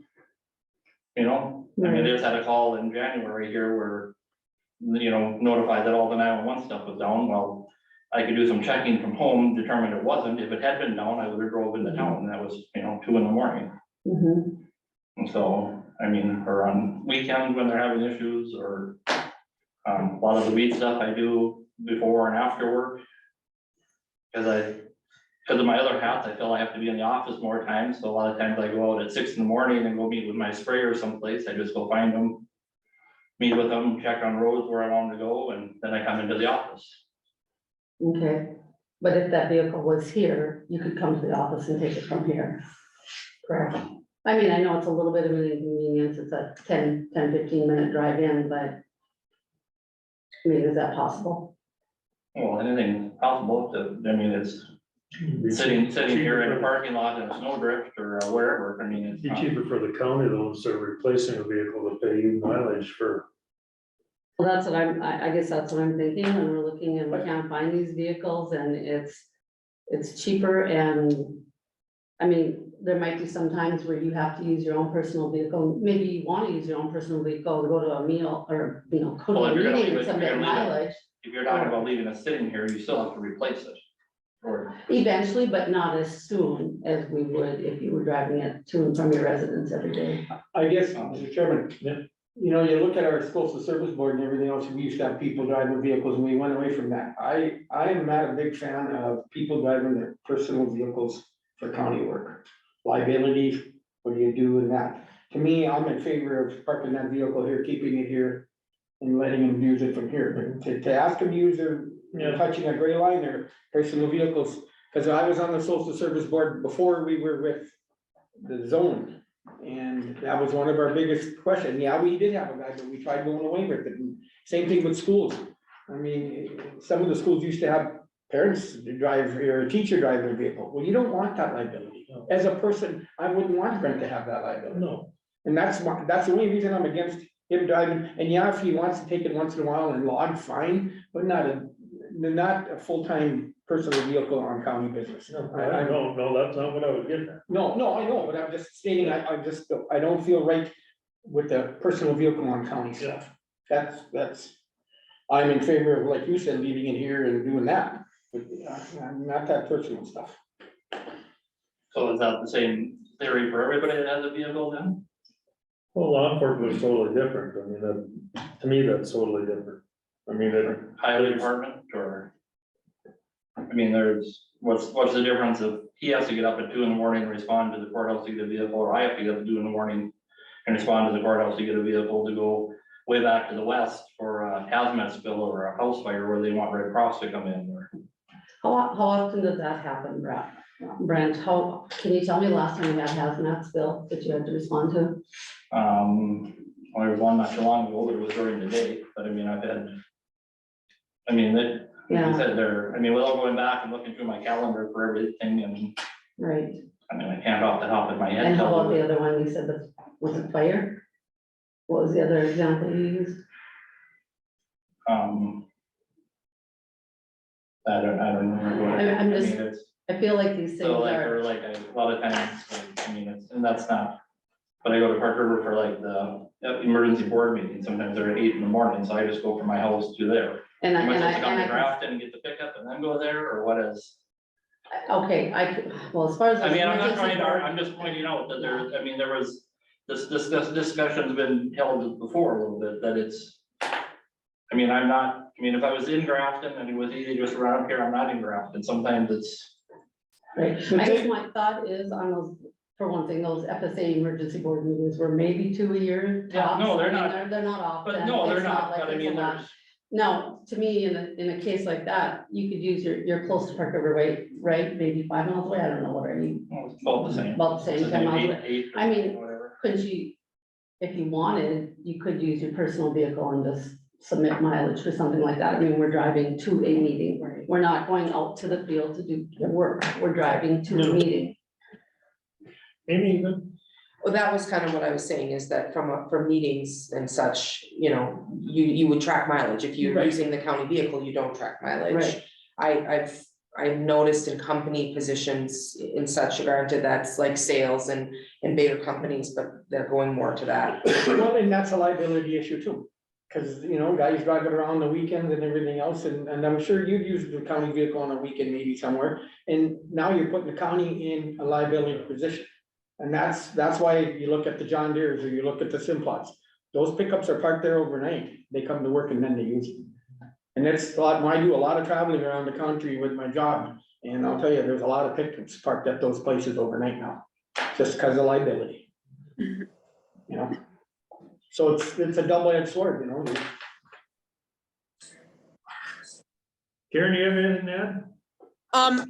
Mr. Chairman, I just would have to agree with what everyone's saying. I think if leaving that vehicle there and then coming in to do work, but if he needs to go to a meeting or something like that, I use your personal vehicle and submit the mileage. I don't know. I think when we allow, no matter who it is, I'm not trying to pick on anybody, when we allow, vehicles to be used like this, I feel like there's a lot of personal mileage put on vehicles like this. And I think this would just be a better way to take care of that, especially when we can't get vehicles. And in the past, it's happened that they use it personal, and I think in the handbook, it specifically states they're not supposed to use it for personal use. If you go into the Walsh County handbook. Well, and this certainly, I didn't bring this conversation up to imply that there was anything being done that was wrong. I mean, you were allowed a vehicle, Brent, you have done nothing wrong. You were allowed a vehicle. I'm just looking at it from a taxpayer standpoint, and as a taxpayer, I don't believe that they should have to pay for the gas and the vehicle miles and the wear and tear on the vehicle to transport an employee to and from their residence. Yeah, I agree. That's what I'm looking at. So. Yeah, what do we do? You want to think on it, or you want a motion, or? I think we've talked about this before, and to a point, I think we could go with a motion. So we entertain a motion to leave the weed control vehicle here instead of driving it back and forth and. And we probably wouldn't have to buy one, we can extend it because it Can lasts miles. extend the wear. It's a Yeah. cost savings tool. Make that a motion. I can make that motion, so I would make a motion that, what do you call it, the weed control vehicle? I would make a Emergency motion. management. Well, it's a little bit of everything. For everything, it's, Yeah. Yeah. I mean, I use it for everything, so. So I would make a motion to extend the life of that vehicle, that, Brent's vehicle is left at the courthouse and it can be used as needed. And I'd like to see that start March 1st, maybe just to give Brent a little time to adjust here. Yeah. Is there a second? I'll second it. Is there any further discussion? I would just like to add that I don't think we should label it, I should have labeled it Brent's vehicle. I think it should be a county vehicle that can be used by other employees if Brent doesn't need it for his work. I mean, would there ever be a use by anybody else, maybe that would need a county vehicle that could take it and use it? No, I don't. I don't think it should just be labeled as an employee's vehicle. It's a county vehicle, and if it gets So used if it's used by other employees and there's an incident that I want to respond to, scary, that's yeah. a fire, a large fire, or a hazmat, and they have it in Bismarck for a week, and then am I responding with my own vehicle? No, I don't, yeah, I get that. Do we have I'm not, I mean, if it's sitting here, it could be, but it's, I mean, it's, Yeah, I but mean, it should be it's designated. got a radio in it. I mean, I purchased a pickup for specific purpose of its weed control, to haul a four-wheeler to, that's why I don't drive a car. I mean, it's for flooding to get out. so the and- four-wheeler stays in the pickup then, is that? The four-wheeler stays on, or it's on a trailer? Well, it's on a It's trailer, on a either way, it can be trailer, hauled, okay. the weed board has a trailer, or we have ramps just to drive it in. I the just pickup. don't see it being used by, do we Anybody have else? anybody else using a vehicle? Jason, do you need? I did, as part of my employment when I came on, asking about it, so I can make 2 calls out to responses for that reason.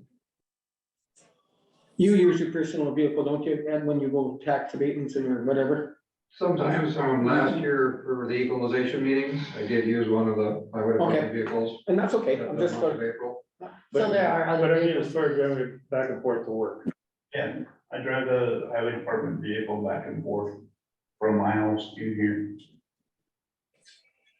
It's always part of, when I was hired and was talking with Tanya, as part of the package for the accepting the position. But I'm sure you're considering it part of your Well, package. it's been, I mean, it was here before I started here. I mean, it's always been part of one of the benefits of the position. I mean, it's fine, I understand your reasoning, but I mean, a benefit that I was counting on, you're now taking it away in the middle of the year. no, And it's not even the middle of the year, you're at the beginning of the year. that's what I'm getting at. I mean, if we're gonna do that with this vehicle, Jason's vehicle is gonna fall under the same thing. And I understand both sides of this, but what's fair for one is gonna be fair for the other. Well, I mean, I stand behind my decision. I do not think that taxpayers should be required to pay for the vehicle wear and tear and the gas. The gas is provided as well. It's a free ride back and forth to work. I How many agree. employees get that unless you work for a private company? But then, Jason only is it. I guess I didn't get any data from Jason. I guess I didn't go there either, I wasn't asked, but, in lieu of, and I think it's fair that we probably do both, but in lieu of both of them, being it was part of their jobs, I know it happened to me and I got health insurance taken away from me, and that was one of the perks I got, and I was mad.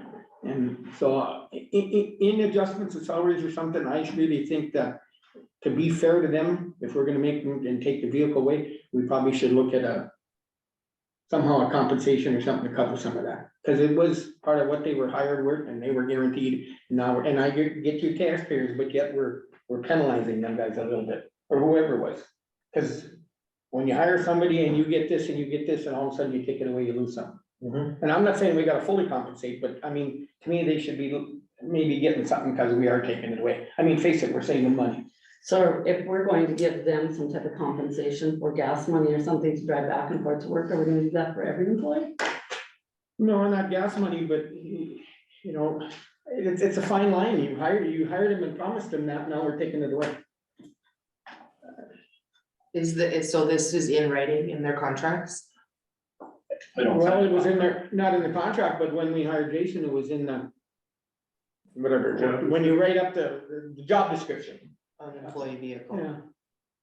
I don't know about Brent, I wasn't here when they were hired there, but that was one of the things that you know, cause Sharon had it and everything, it just went forward, and you got a vehicle, you get this and this. Of course, Sharon was in town, but then again, I think Sharon used some of it on weekends too, and I'm not in favor of that.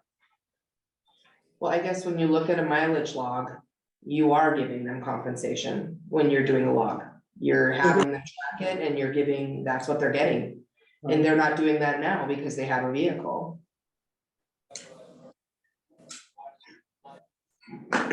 But his point is that one of the benefits that I had was I wasn't paying for that when I came back and forth. I see both sides. Regardless of whether you're paying for the mileage or not, you're not gonna pay for me to drive back and forth anymore, so I'm not getting that benefit. Well, we're paying you mileage to drive back. We're not paying you that right now. Do you have a personal vehicle outside of your, Yeah, I have personal vehicles. you know, that, I mean, they're running, so I don't use it on the weekends or on my days off, or, I mean, unless I get called in, which, you know, I mean, there's times on a holiday that I'll get called in for something with that issue going on, and I drive in, you know, so that's. And a lot of times it's nice to have that radio right away, so if it's not in my personal vehicle, then I don't have a radio until I get into town. But these are all the same argument that Jason's doing. Yeah, it is, and it is the argument, it is, you know, it's, I know, you know, the difference between, there is no difference. no, there isn't a difference between us, but, you know, Ed probably isn't gonna get called out at 2 in the morning to respond to something. I mean, he's gonna report. In the last year, again, I'm gonna ask this again, just in the last year, how many times have you been called out? I can't tell you off the top of my head. Give me an estimate. Evenings, weekends, how many times have you been called out? 30, 40? I really don't, I mean. So at least once a month, you're called out. Twice a month. Right, I mean, twice a month, excuse me. No, 3 I times mean, a like, month, 3 times a month, let's say 3 Yeah, times I a mean, month, like- you're called out. I mean, like last summer, I mean, I was at Denny's house at 8 o'clock at night trying to drop off the bugs. So if I have a county vehicle, then I have to drive all the way back to Grafton to drop it off, to get my personal vehicle to drive 10 miles back to my house. That's, to me, that's normally what employees do. I mean, you choose where you're gonna live, so if you wanna use a county vehicle, you drive to the courthouse to get the county vehicle. That wasn't the condition when I was hired. and that's the same assumption that Jason had. cause I know, like, I mean, Ryan Kelberner, he drives his personal vehicle, you know, but has a county vehicle during the day.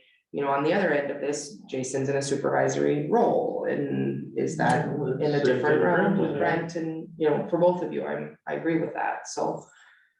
You know, I was thinking about it and I said it's gonna cost them, but did it not cost the rest of the employees in the county when we changed their healthcare? And changed it from a full to a quarter or 70%? So, you know, they were hired at maybe the way back when as a full or whatever, and all of a sudden now we're making them pay 25% and everything, so things change.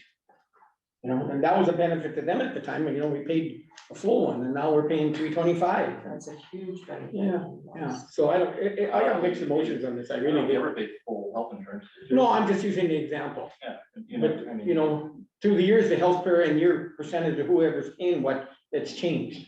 You know what I'm It's always saying? been 20, it's gone up. I guess I understand where you're coming from, but with me, it was the use of this vehicle was one of the reasons why I did accept the position 14 months ago. because I took a substantial pay cut to come work for the county. So I also, I mean, granted, it was part of my job, but that's why I asked about it ahead of time, to make sure that that was going to be an acceptable usage.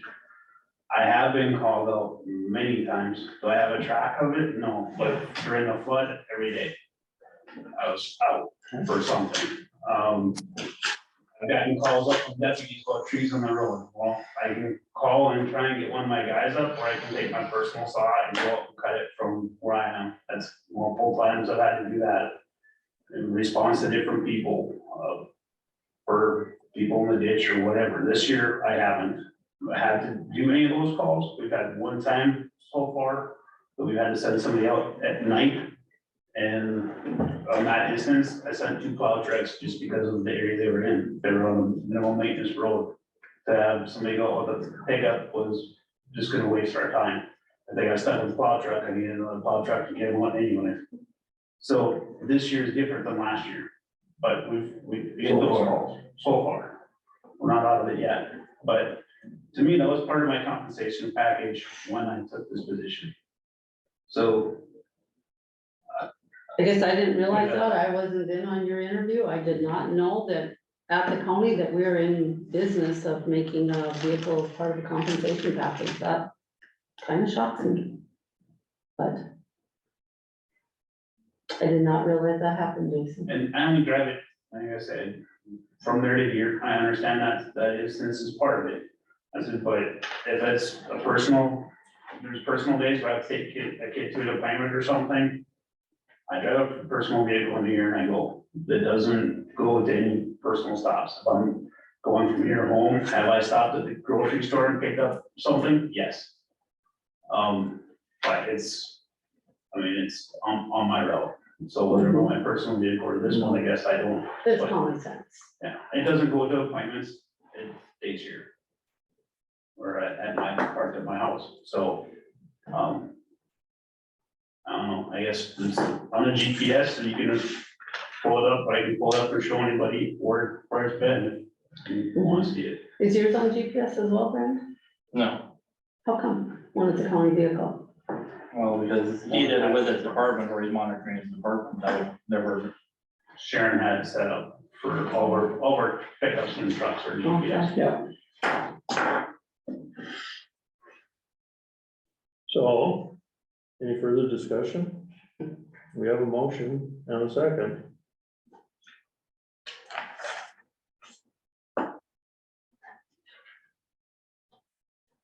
Was there any more progress made between you and Ron or finding? Because at our last meeting, that was what was discussed, is that you were gonna talk with Ron about where he had found vehicles successfully. He forwarded me an email that he got from the company in Des Moines that says that they currently didn't have any available. And from what I understood, the last time they made a request, they ordered 500 and some, they got 14 pickups delivered. So, and I don't know, he would send another email asking them when they would be accepting orders for pickups, and I didn't get a response. haven't heard back. So. I did talk to the purchasing agent from Fleet Management at DOT, and they are requesting a bid for half-ton pickups for this next year, for this year. They're just not out yet, so she put me on the list to call when that contract comes out, but there's currently no half-ton pickup contract available other than an electric vehicle.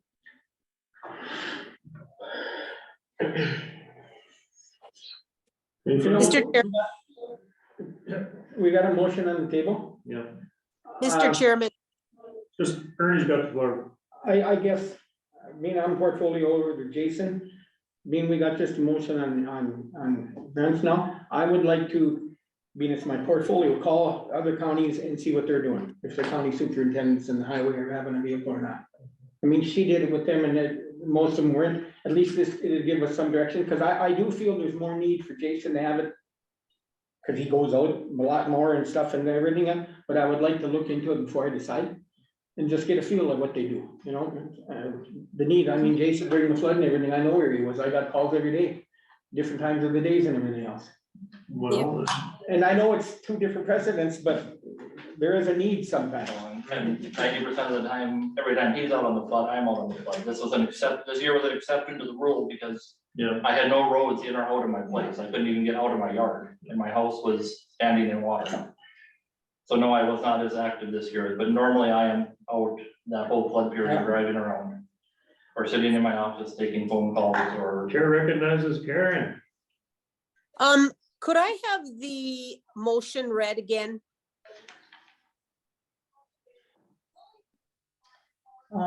The motion is to have county vehicle that's used for emergency management weed to stay at the courthouse effective March 1st and drive to and from work with his Okay. first.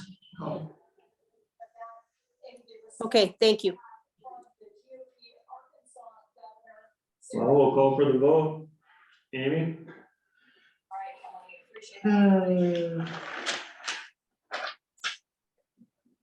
It's either yes or no, no table.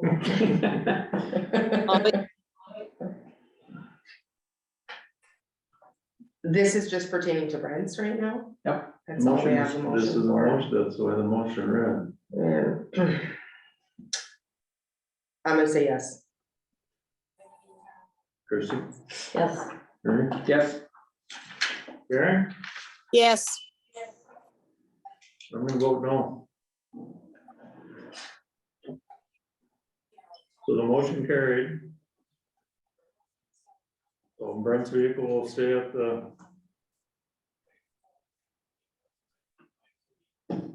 parking lot. First one on the left, what's that? just in the middle of the parking lot.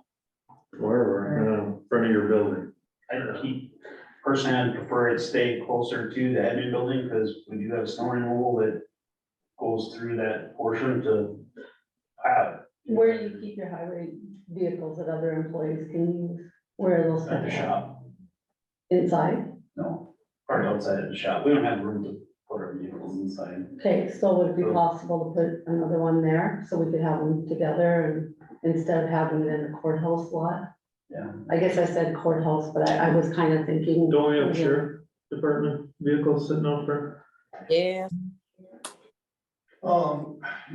Yes, and we just move them when or they plow around the vehicles to do the parking lot, and you move them and they'll come back and do your spot that you parked in, so. I don't know that there is a good spot when they're doing snow. Yeah, it doesn't matter where you park it, somebody's It's gonna. gonna be in the way. Yeah, if it's gonna happen before hours or after hours or Right. weekends, somebody is gonna have to move it. Yeah. So can we leave it up to you guys to kind of work together and figure out where you feel the best Yeah, spot would be? that's- I don't want to micromanage that. and- No, you guys can figure that out. The other thing I guess I'd just like to add is I would like to see a log of the miles used and what they're used for. I mean, I think anytime we're using vehicles, Ron, what do you do in your department? Do they log miles or? All our vehicles are logged, and a report's done monthly. Okay, and I guess I'd like to see the same thing happen with the other vehicles as well. I think they're for your protection. You know, the miles should always be logged to say where you're going, what date, time, how many miles, purpose. It's just a simple little log. I mean, it's pretty common, I would say, for county government to use a log. Yeah, You want all my guys to be doing the log on their vehicles out of the shops as well? Can you track that with GPS? You have, Simple? yeah, you have the GPS, so to me, then we don't need to. So maybe you wanna get hooked up on GPS, I don't know. That'd be your curiosity to see where they're going, I think, isn't it? More than us. That's it, yeah. That's your job, not ours, yeah. We have, I guess for me, I know where the guys are. It's when we get phone calls about people with snow plows or motor graders, we can look up to see where they are. This last year, we've had many people say that we haven't been there, and I can look on the GPS and say, well, they have been. On one instance, we had a gentleman say we hadn't been to Bezic yet. Well, by the time he called us at 2 o'clock in the afternoon, we had a snow plow truck through there at least 5 times. Well, let's move on with this, what else we have left on additions? Water board update. You mostly read it in the paper. I met with the water board about that billing on the extra culverts. And then I talked to Kelly about it and point blank, she sort of discussed it, it's come back up again, but we sort of left it. We paid that first bug and prairie dog and stuff. And then I talked to Kelly, and what we wanted out of the water board was, they kept saying 2 attorney general opinions. Daryl kept saying it, and I did get them from the water board. I got them now, but I'm gonna hold back until I talk to Kelly, because I want to give it to you all. So not only that, we asked for a bill, a detailed bill, because really all they ever gave us was a number. Well, why did the 260 all of a sudden show up? What is it? Is it maintenance? Is it culverts? Is it this or that? So how many times, everything we do, we look at bills here and all of a sudden we get it. In fact, they really never gave us a bill. They just said we owed that. So that was 2 things that we want to see. And I also went into Century Code and I talked to different counties about what they're doing. There's new language coming up on this committee. So right now it's sort of at a standstill. Until I get that other stuff from them, then I'll give it to Kelly. Because she said, I don't remember seeing an attorney general's opinion when she ruled previous, and I said, I don't. I said, they always talked about it, but we never really got them. They asked us if we wanted a new opinion and we said no. So that's where it is. And then I'm trying to work with them peacefully and it seems things are going pretty good so far. So I hope we can come to some kind of agreement on this. And I also stated, because Carol in the paper said that it was an agreement. Well, when they come up here and ask us for a drain and we give it their blessing, whether we agree to it or not, I think that's an agreement, whether it's writing or not. And that's one thing moving forward, when this committee that's coming out of they're doing these new, because of the 2 century codes. I would like us as a county, when we give okay to the water board or whatever, we sign off. The chairman or whoever in the water board sign off. Because right now, there's nothing in minutes, nothing to go back in what was said or he said or she said. And how do you run a government business without really being able to go back into the minutes of July of 1988 and look that there wasn't nothing documented? So that's my opinion moving forward, that once this committee meets and everything else, and I told them I'd work with them and try to get this straightened out as quick as we can, but yeah, it's, sometimes I look at that thing and maybe we have an obligation to pay, but yet Jason was gonna look at some of the stuff from Sharon, what was in that folder, because I didn't get, we as commissioners didn't get to see all of it. So we're working to get this settled. I think there's gonna be a, it's water, is both of us gonna be happy? I don't know. So another thing I brought up at that water board meeting, I asked them about the Nelson County deal, and their response to me was, well, how do we get a lawyer? And I said, what do you mean? The bad thing there is Dan Gossett, which is our water board's attorney, is also in Nelson County. And I said, okay, I brought up Cameron Sillers. I know Cameron, he's brother-in-law to my brother Ronnie, and he was water board. In fact, he represented our water board, and I think he's retired.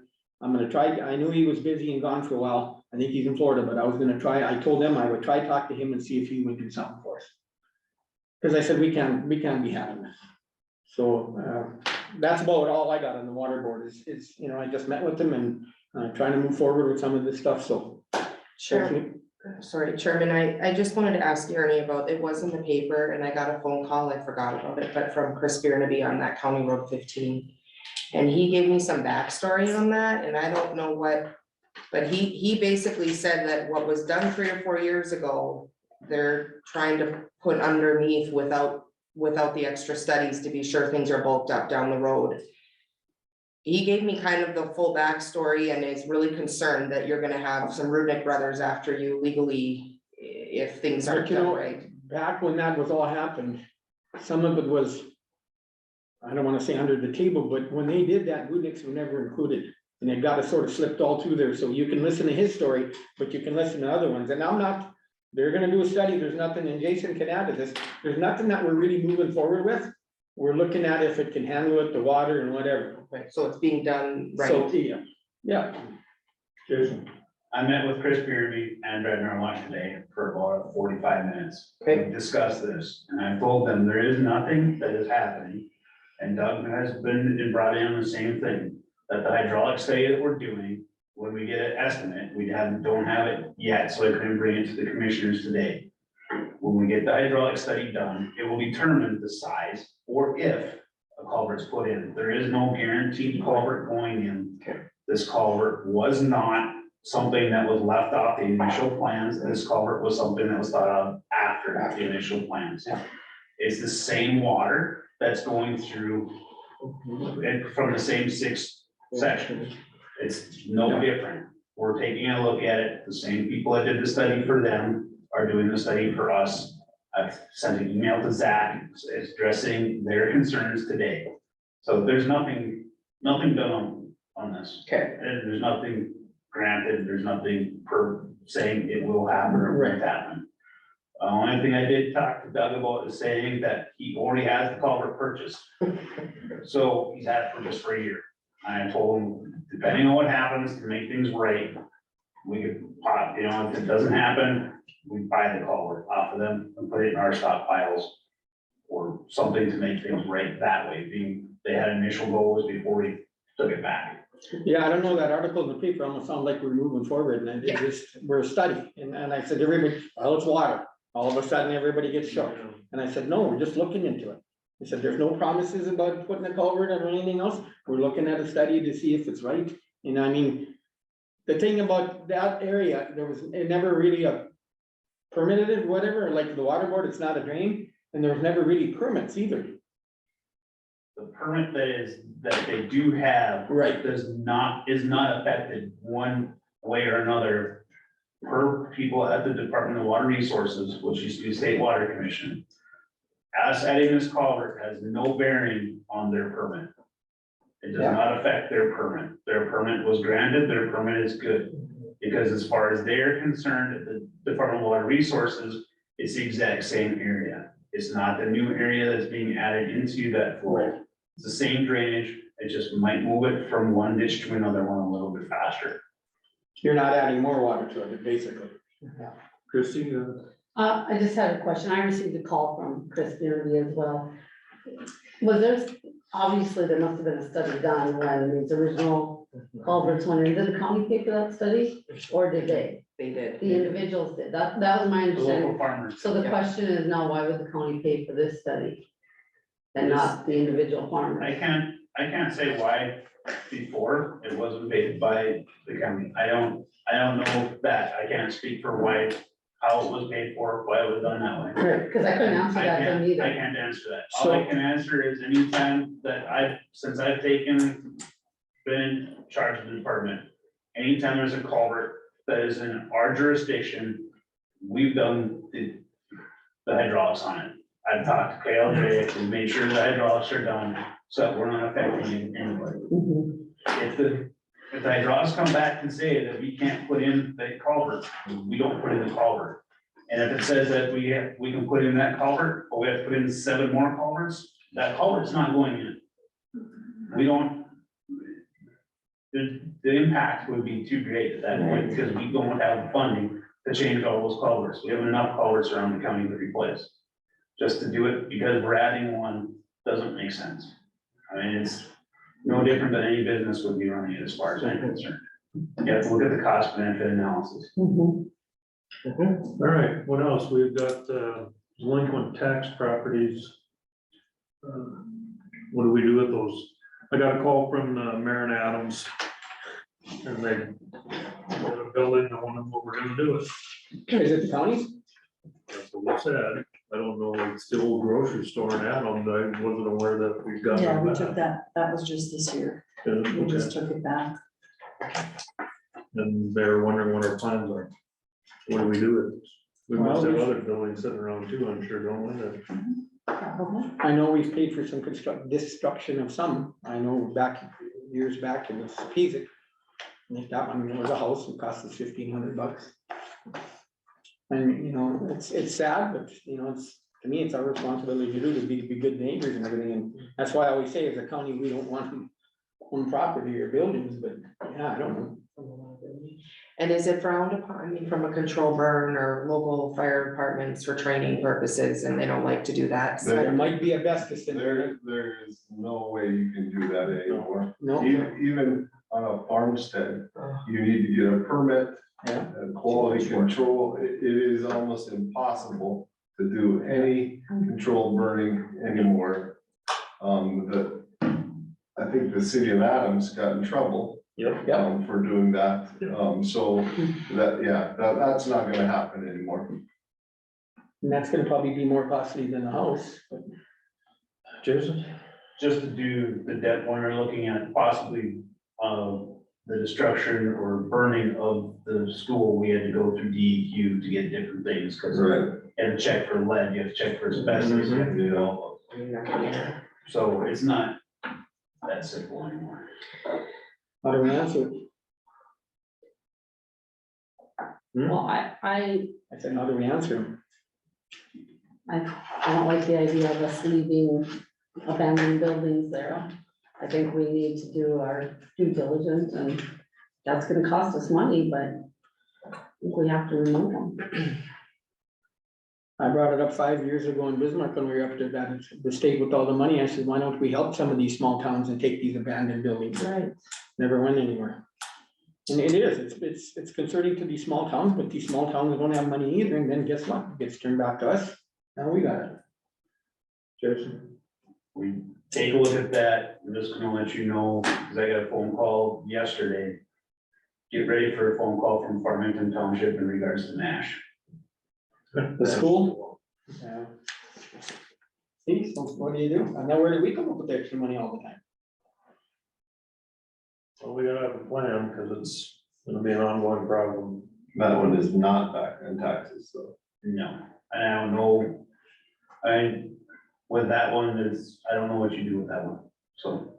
But as far as I know, and like I told the person that called me, that township has their own zoning still. So to me, they're responsible for that one. Does Adams have their own zoning?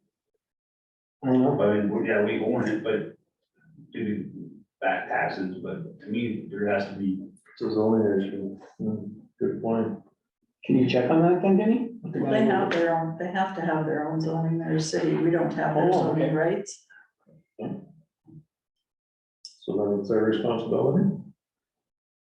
Yeah, Assume if they have zoning, they could condemn it and force the county to demolish it at our expense. Just like any other private property owner, it's just a guess. So we maybe wanna be proactive versus getting a bill. It looks like we have no place to turn. Yeah, it's, So do you just tear it down? Since you can't burn it, tear it down and haul it away. tear it down and haul it away? where do we haul it? So And That's all brick, isn't it? no, it's wood, and you can about bet we're gonna run into the same problem there with asbestos.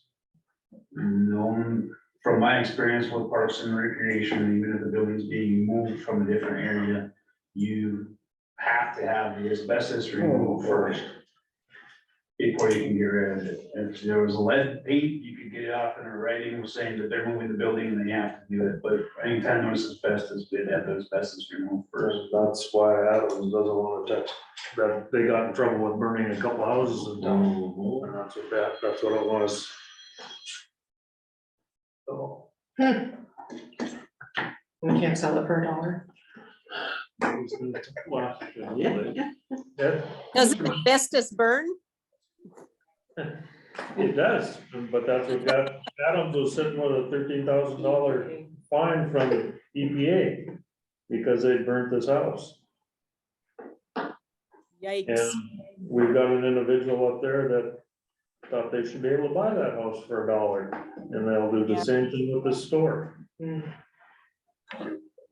And I just had a question, didn't we have a bid on a property in, was it Edinburgh? Before we offered it to the city? And then you guys were gonna decide after that what, if that bid was accepted, did the city ever buy that parcel? Or is that bid still sitting out there? no, I think we sold it to the city of Edinburgh Okay, for I've never heard. $20 or $1 or whatever, which would have been, I just wasn't sure what we happened. to that got one. lucky on that one. No, no, not if the building wasn't good or anything else, all Halls probably went in and cleaned that one up. No, No, they didn't, cause they really care about Edinburgh and them. They Well, don't. anyway, I don't know where we go with this, what we do, but I think we're gonna have to develop a plan someplace on what we're gonna do with these buildings. So are all these outbuildings that we get back, are they all falling underneath buildings and grounds?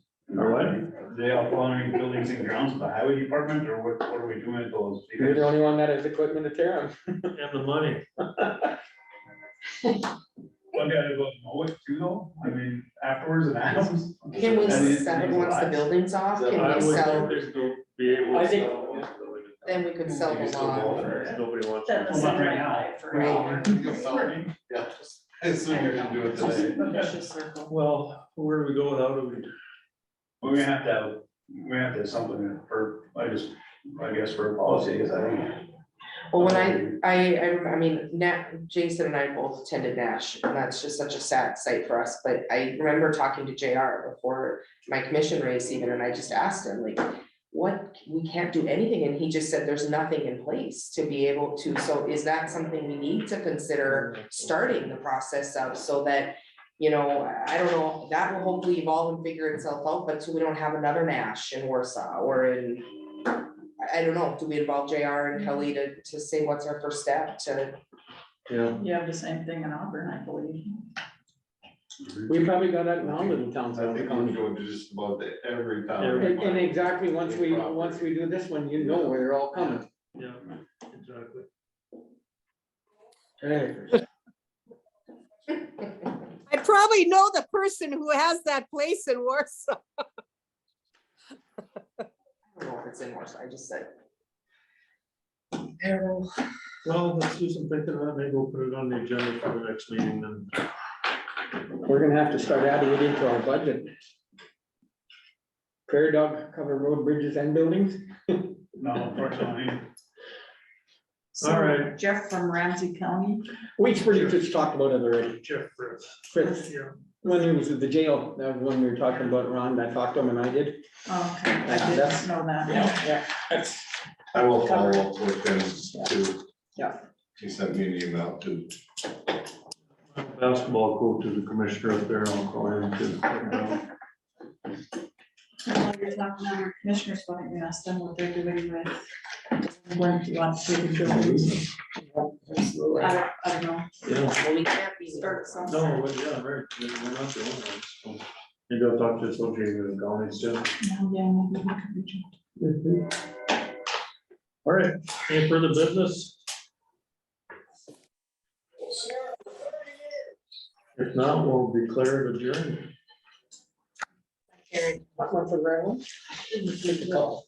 Ron, you guys, Yeah, I'll look up. yeah, do you want any, take some? No, thank you. Okay, see you guys. Thanks. Bye, Karen.